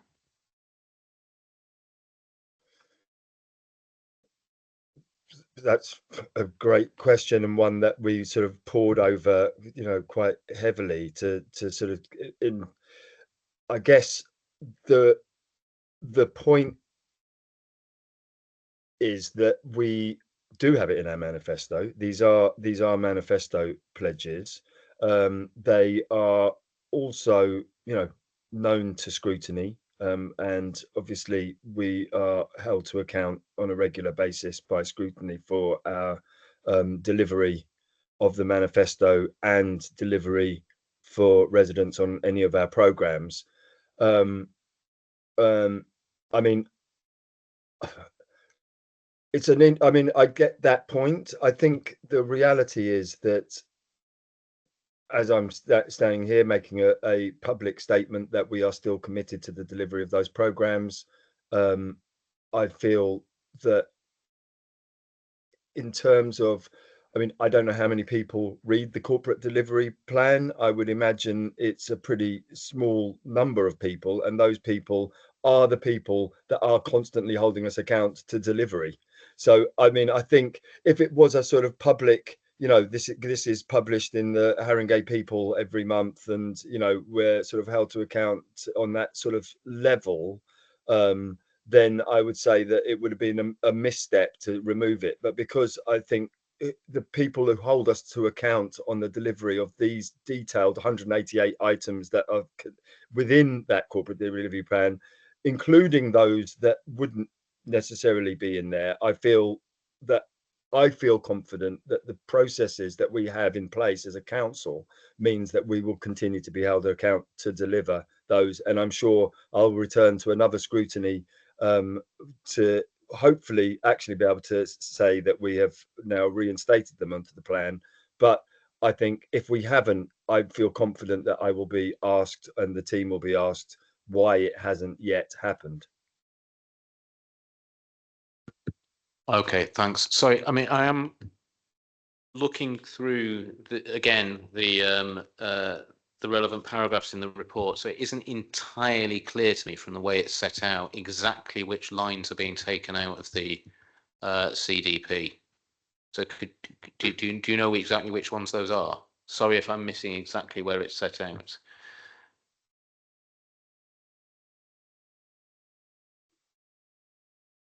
From my recollection, it was the decentralised energy network, the borough idling plan and the healthy school zones that we would just pause for the moment because affordability, they're just not feasible to be taken forward, and we just don't want to be revisiting the reds time on time. But as Councillor Carter said, we will continue to pursue our ambitions in those areas. So it's just about trying to be pragmatic in terms of the reporting and not going over the same stuff each quarter and really focusing on the emerging risks. Okay, thank you. Thank you. Mark.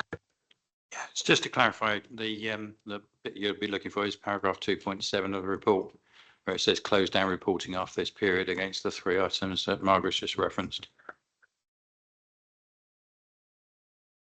Yes, I can see that. Yep. Okay, that's clear. Thank you very much.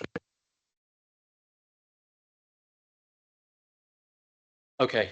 Right. How do we want to do this? Do we want to go through the remaining red rated items one by one?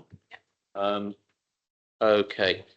So if we go to page 157, the first one that's red rated overall is number 8, which is about developing internal and external digital skills and inclusion, which is ranked as red, but the dates that it says the new digital inclusion manager will be in place in March, and the road strategy and roadmap high level milestone plan being available in February. These dates are already passed now, so I'm assuming that's all in place now. Digital restructure has happened and that is in place now. But remember, this report relates to quarter 3, which covers the period up to December. Okay, thank you. And then the next one is on the following page, development of community assemblies model. Is that a similar type of situation to the ones we've discussed, where we've got no resource or capacity to progress currently? And are we keeping that, or are we going to take a similar approach?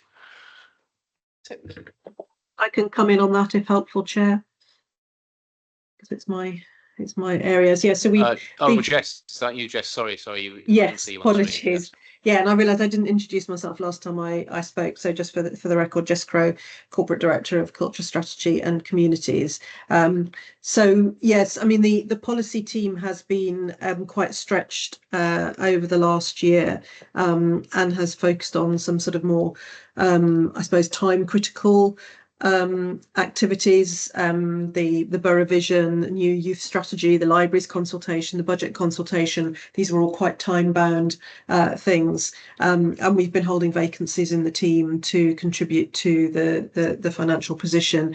But what we've been thinking about looking ahead, so we're not proposing that this does get removed from the plan.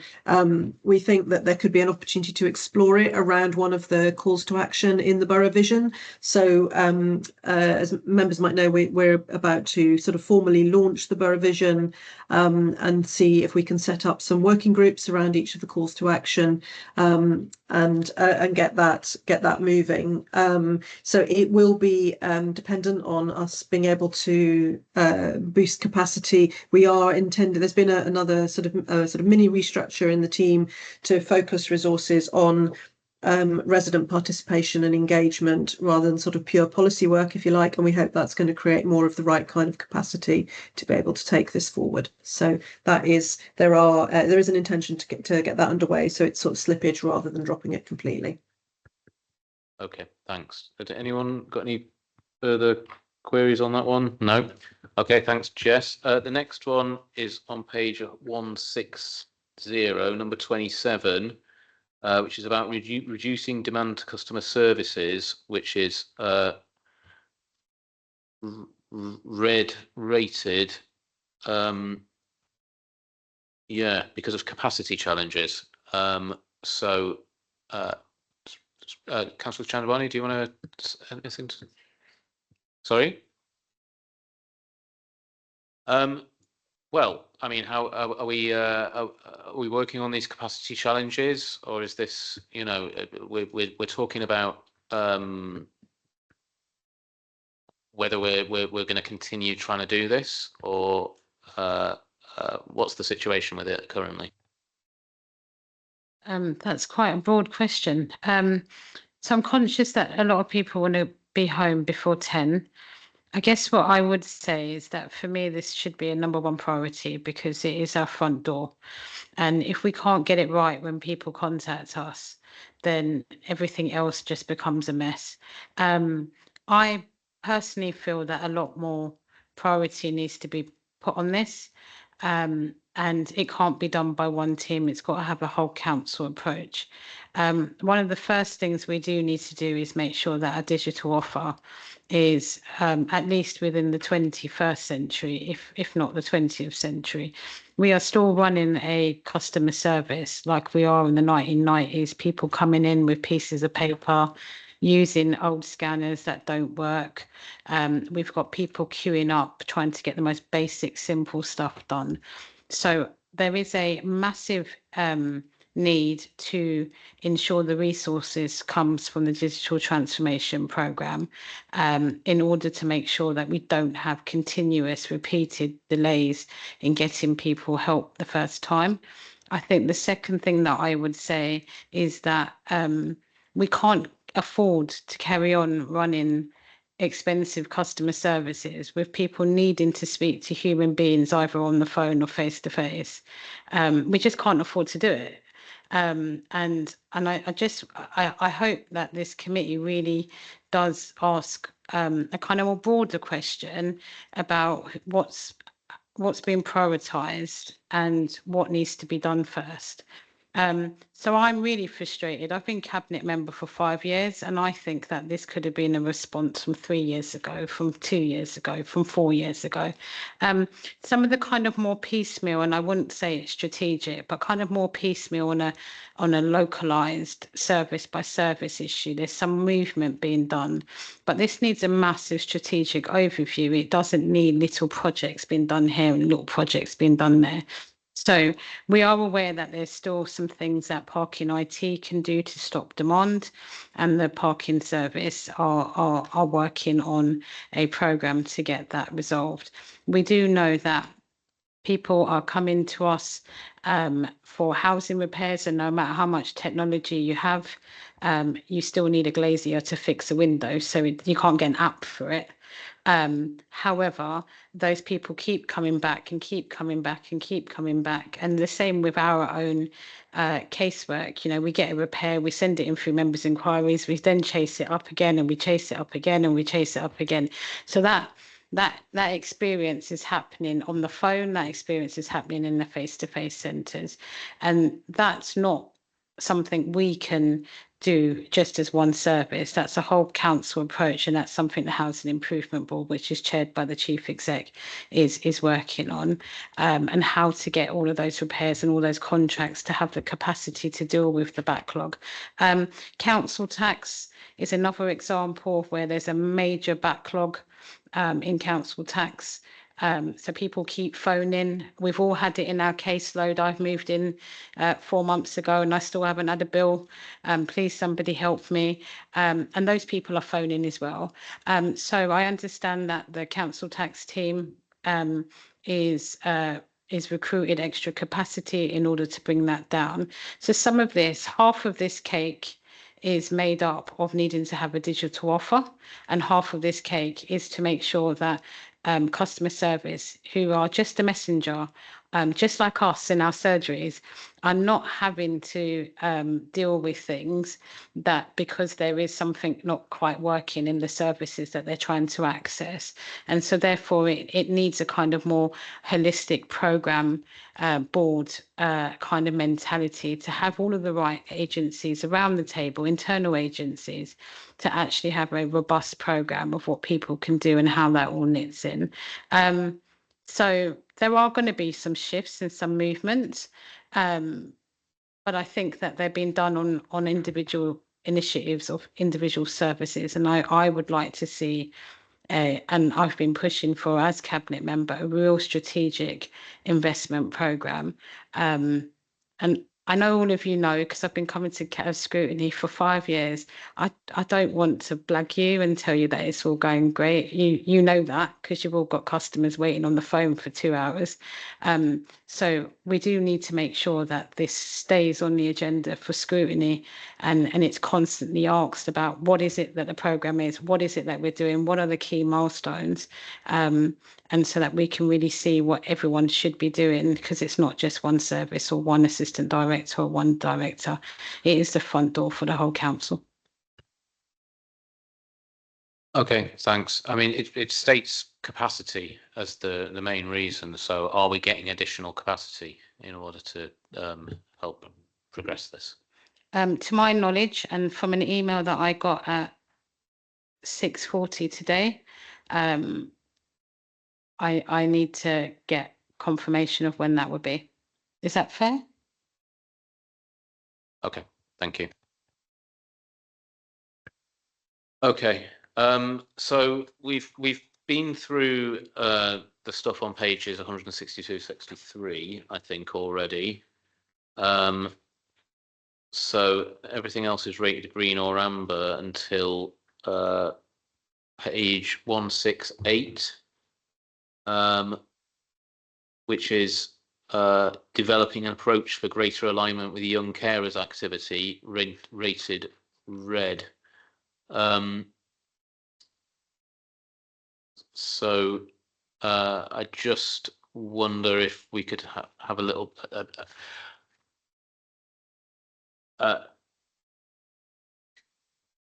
how are we going to progress this? Make this work? Sorry, could you give me the reference, the line It's reference? page 90, is page 168, line 992, and it's developing an approach for greater alignment with the young carers activity, rated red overall, stating that currently planning connection with commissioned adult carers service and youth services, discussion required at a more strategic level to develop and agree implementation of the No Wrong Door MOU. So I'll intro and then Sarah can come on with a bit more detail. We're doing a whole piece of work on our approach to carers, and that encompasses both young carers and actually a range of the different needs that carers have, including looking at digital approaches, because some carers tell us that, you know, they're at work all day, although they are in a caring position, and want to access different kinds of services. So there's a whole piece of work, and it relates to a different line it connects to a different line in the corporate delivery plan around that. We've done a carer survey. I've just signed off a set of engagement sessions in person. But of course, as is rightly highlighted in the text, we also do need to do some specific work with colleagues in in the children's service and youth service for obvious reasons. Sarah, do you want to come in with any more detail?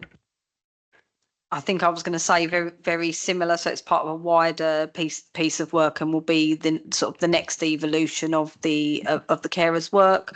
We're currently aiming bringing the carer strategy to cabinet in the summer. Thanks. Okay, I'm conscious that I'm going through the lines and I'm asking all the questions. I don't know if seeing as these areas are all in the area of your panel, maybe you would like to ask some questions on these red rated items. I would, thank you very much. So I just actually wanted to follow up on something, and Margaret, this is this is going back to my bugbear, isn't it? And I heard what Councillor Snev said about these reports are written at a specific time and things may well have moved on, but obviously we've got to look at the report as it states at the time. So for me, one that I was just a bit interested in why it was still unchanged was the review and update to the carer strategy, because in the bit that we've got, which is actually very detailed, and I appreciate that actually. So it says at the moment there's been some sort of a a pause, and it says why that pause has happened. So that's not the issue, but the fact that it's unchanged, if I was looking at this, looking at, where do we focus in on, and actually ask some questions in, the unchanged bit sort of makes you skim over it. So it doesn't then allow us to think, actually, this is a huge area. It came up in the CQC inspection. This is a huge area of for us in the council.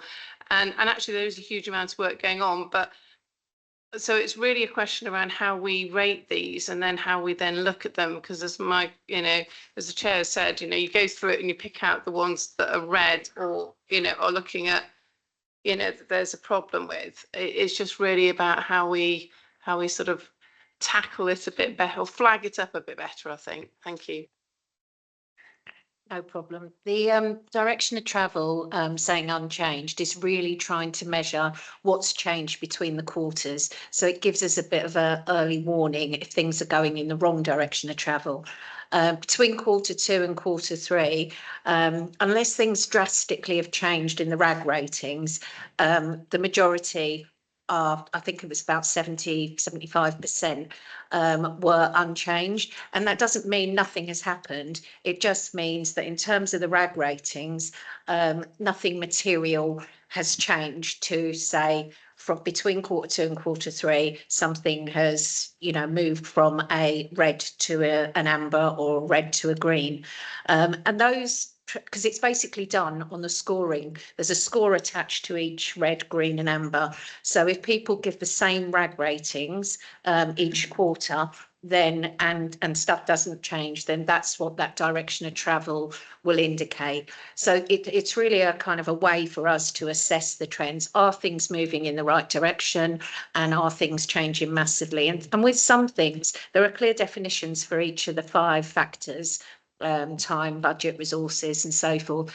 And if the RAG ratings don't change, then it won't be coming up as I know we'd love to have a system where it sort of said, yes, this is improved, but a proportion of the lines in the CDP have shown an improvement between Q2 and Q3, but it has to be quite a drastic change.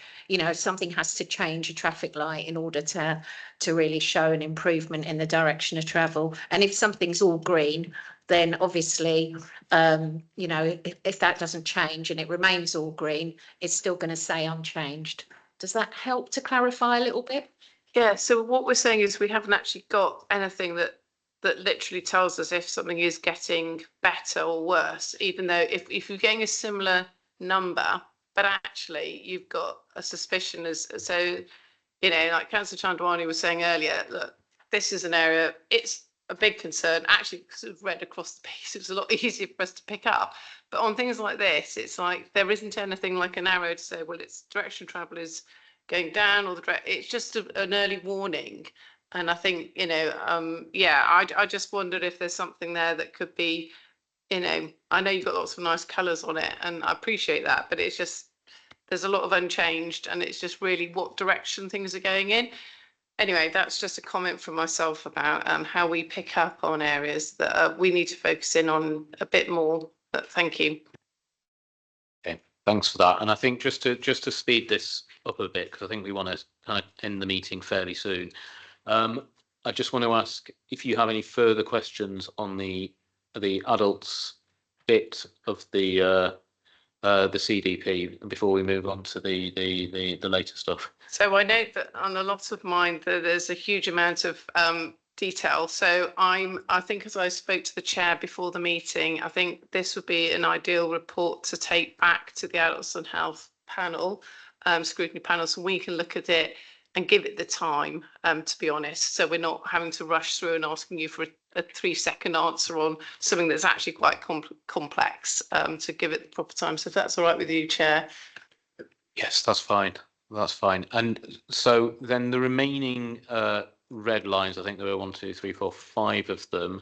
They actually fall under your panel, I think, Councillor Worrell. I think just to speed things up, rather than going through it line by line, we'll just ask if there's anything specific. There's the use of reduce the use of bed and breakfast and move people in TA to permanent accommodation. And then there's 5 lines later on which are on the kind of placemaking side of stuff. So is there anything specific you want to highlight or raise or ask about those lines?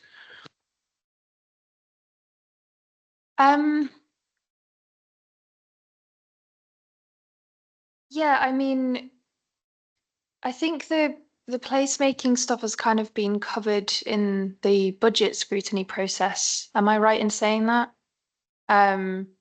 Do, so I kind of don't have a huge amount to add on that. And I think, I mean, maybe just because it's such a huge and important issue, maybe Sarah could just comment on the TA thing about why we haven't been able to get those mitigations in place in terms of alternative forms of accommodation. I appreciate all the challenges. Thanks. So overall, we've seen, or we saw up until the quarter, a reduction in the number of families in bed and breakfast over the quarter. So quite a significant reduction, and somewhat bucking the trend actually for other areas across London. And our numbers of families in TA remain relatively stable for us. That is purely because we are really managing our outflow actually. So we've seen, and I think there's some detail within some really good examples. And we have, as Jahed mentioned earlier, our acquisitions programme that has started to and certainly will deliver properties through our HCBS, so the Haringey Community Benefit Society, to allow us to discharge duty, which will reduce our numbers, alongside the housing delivery programme, which obviously provides much needed social housing for residents, including a proportion of those who move from temporary accommodation into that provision. But yeah, I mean, it still remains really challenging. We are still anticipating increased demand in that area. We've seen it this year. We expect to see it next. And that's why, as part of our focus for next year, there are a number of things that we're looking to do. One of the areas that was slightly delayed that we hope to have an ambition to deliver sooner this year is looking at modular units for temporary accommodation. And one of those in Wood Green that was slightly delayed to the original timescale, but it has been out to tender and planning, going through planning recently. So that will be on track to deliver in 25, 26. And we're also exploring some other opportunities. So I think overall, it's actually quite a good news story that is bucking the trend, but there is still more that we would like to do. And there have been some delays, as just outlined. So you're basically saying that the things that we're putting in place are working, but at the moment it's meant that our position has stabilized rather than being able to bring the numbers down. Yeah, that makes sense. If you don't mind, Chair, I also wanted to ask about one I thought was, I think, rated amber in this area, which was around the quality of TA and inspections. Just wondered if that is something that we think we're going to be able to deliver in full eventually in this year. Yeah, we do some work across London on that. We're part of a programme called Setting the Standards, which is around sort of standards and quality in TA. And over the last period, and you'll sort of find out in the next report, we have ramped up our the number of visits and etc. that we do, and also we're doing some work alongside audit actually, just around kind of tenancy checks and making sure that people we expect to be in the properties are, and so there has been increased activity in that area, and we will continue to be part of setting the standards work next year. Okay, thank you. Right, I want to bring this item to a close now, unless anyone has any final burning questions. No. Okay, so we can end this item here. Thank you very much, everyone, for coming in. And you're free to leave. We've got some bits and pieces before we can finish off the meeting, but thank you very much, everyone, for coming and answering our questions. Okay, so we now move on to item 8, which is what I mentioned at the start of the meeting, matters arising from the Climate, Community Safety and Environment Scrutiny Panel, the one-off scrutiny of scrutiny review of company of community, safety. So, as I mentioned before, we've got the report that we're actually going to be agreeing today isn't the one in the main pack, but it's the one in the supplementary pack, which replaces that. So, Councillor Buxton, can you briefly introduce the review and recommendations? Yep, sure. Thank you, Chair, and thank you for allowing it into late business. Yeah, on the 11th of March, we held a climate, community safety and environment scrutiny panel one-off review. And just to highlight Councillor Connor's question earlier, one of the key points from this was we invited two youth panel members from the youth panel earlier in the year to attend. And at the meeting, we scrutinised the borough commander and the cabinet member for communities as well as officers. So there are a few items that we were kind of discussed and were briefed on. First off, the clear hold build that has been taking place in Finsbury Park and Northumberland Park. It was also discussed about ward panel meetings, antisocial behaviour, stop and search, and in particular youth issues around the borough. So we have several recommendations, and Chair, I'll just kind of whiz through them. So first of all, one of the recommendations is that the youth council representatives are included in the community safety partnership, which is co-chaired by the borough commander and cabinet member. So that would help consider young people's views into policies and procedures, and hopefully we can get some more tangible outcomes from our young people. As we're all kind of aware in our regular meetings as ward councillors, there's a lot of discussion on ward panels, and these are different based on different wards. So one of the recommendations is to standardise and regularise ward panel meetings, and also for the community safety team to assist in communications and support residents finding venues. In addition to that, kind of making sure that we had up-to-date statistics on when police officers were absconded from their ward duties. There was a lot of discussion around antisocial behaviour and reporting on that. So by ward reporting should be provided on a quarterly basis. Did a consultation on antisocial behaviour and make the antisocial behaviour reporting more prominent and user-friendly, and some issues on stop and search, as well as those are kind of all short-term solutions, but we did recommend extending expertise to the voluntary sector. So it's kind of a whistle-stop tour. I'm happy to get any clarifications.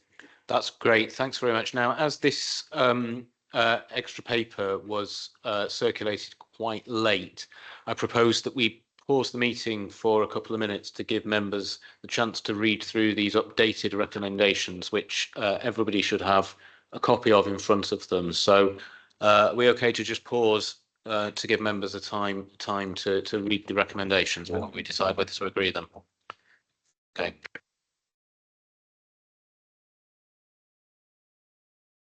Just to be clear, that the main body of the report is the same. It's the recommendations that have been altered.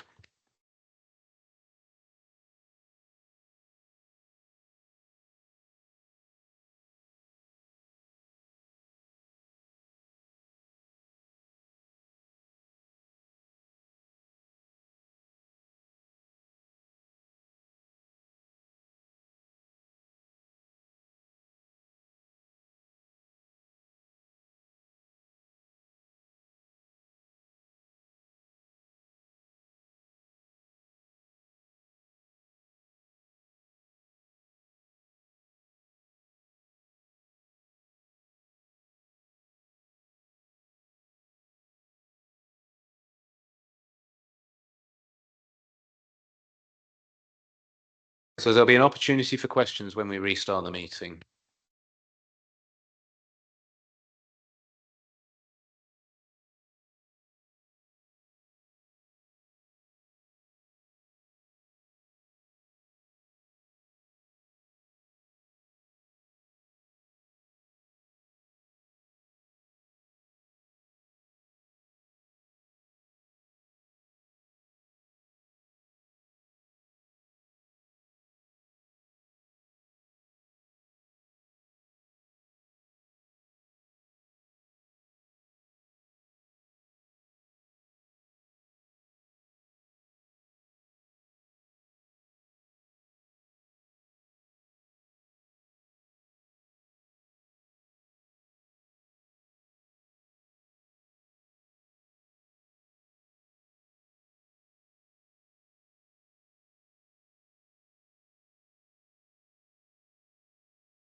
Okay, so we restart the meeting.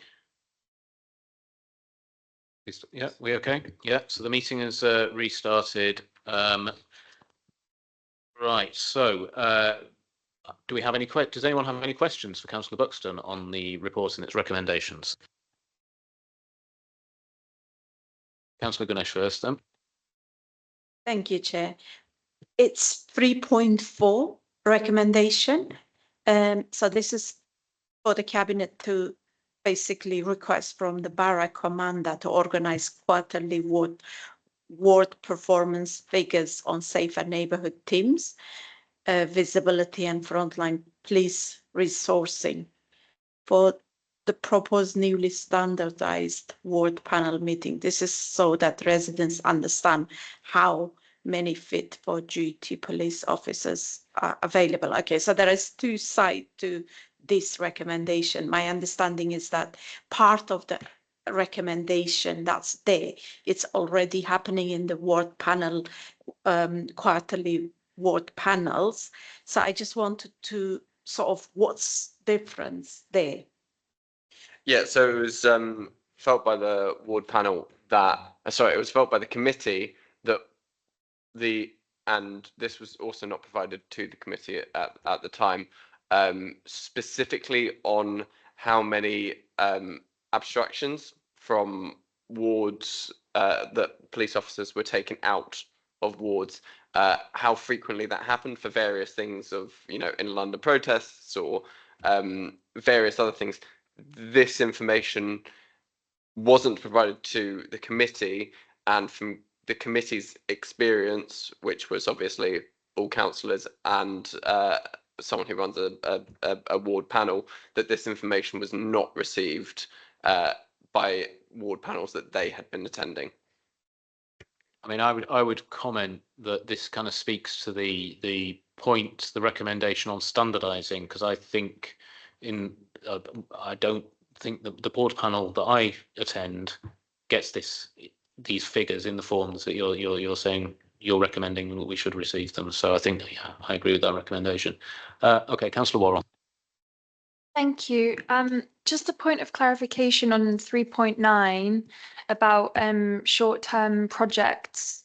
So is that saying that projects that the council runs are currently short-term and we need to get expertise about how to secure longer-term funding? Or is it talking about projects kind of run by somebody else? Yeah, so that was in response to a lot of our funding being over X number of years, and that would be predominantly, I think, 3 years. So if we're planning much longer than 3 years, which I feel like we should be, that was where the kind of short-term nature came from in that regard. So we need to know longer term projects have longer term visions as well. These are council projects you're talking about? Yeah. Okay, thanks. And Councillor Connor, you had a question. So quick point of clarification, when you're saying wall panel meetings, you're meaning police wall panel meetings? Right, okay. The other one that I was going to say is that I heard recently, though I don't know if this has gone through, but that the police were pulling funding for the policing in schools. So you need to have a community officer, so the police officer will go into the school and then get known by all the young people there, and we'll build up that relationship. So I mean, obviously this has just come through very recently, so obviously wouldn't have been part of your recommendations at the time. But is there anything that you, if that does go ahead, is that something that you would look to want to understand from the police, how they're going to strengthen their offer with young people if they're not having police? That's I can't remember what they call school police officer, I think, isn't it? Yeah, school officer. If that relationship is gone, I don't know if that's something you'd not want to sort of maybe look at later, or yeah. Anyway. Yeah, absolutely, and I think in terms of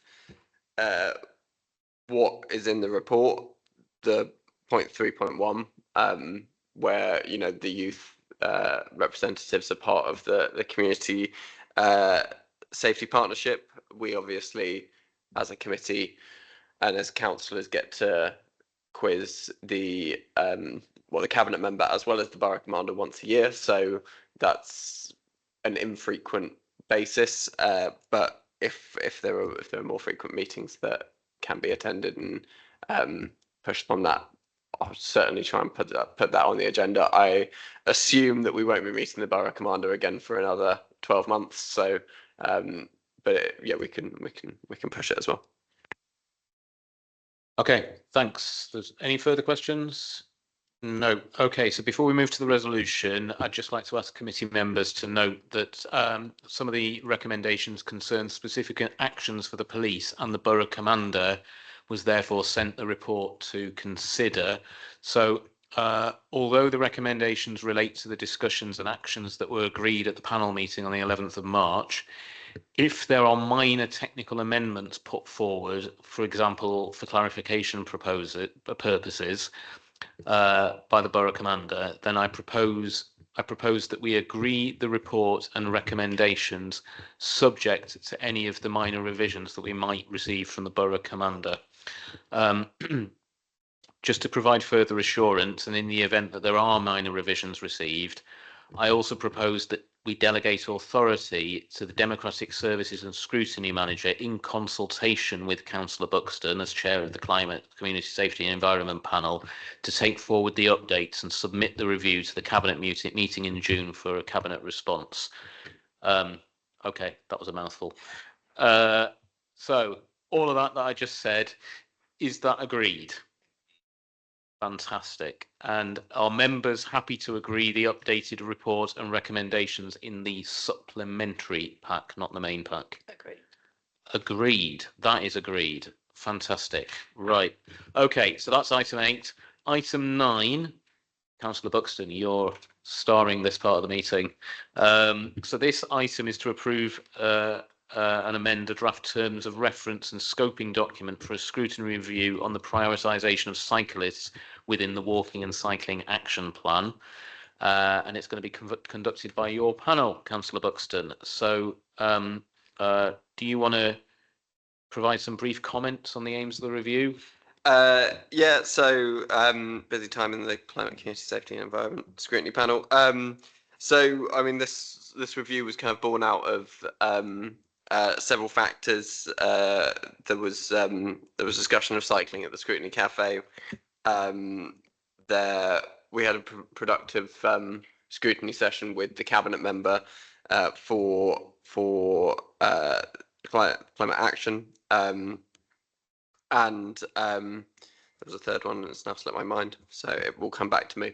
The general purpose. Oh, and I think general councillors' inboxes of cycle infrastructure, especially with the increase in e-hire bikes that we've all seen. So fundamentally, it's about placing within the road user hierarchy, which kind of goes pedestrian, cyclists, powered two-wheelers, motor vehicles, buses and public transport are just below cyclists, I believe. I might have got that wrong. But securing kind of cyclists as the second priority after pedestrians, but fundamentally before motor vehicles. So we've got plans for 3 scrutiny sessions with officers, with outside experts, and with focus groups as well. The fundamental aim was to kind of I guess look at ways of improving cycling within the borough, and make it safe for cyclists, but also safe for more vulnerable road users as well. Okay, thank you very much for that. So are we happy to agree that terms of reference? You had a question. Sorry, Councillor Connor. Sorry, very quick question.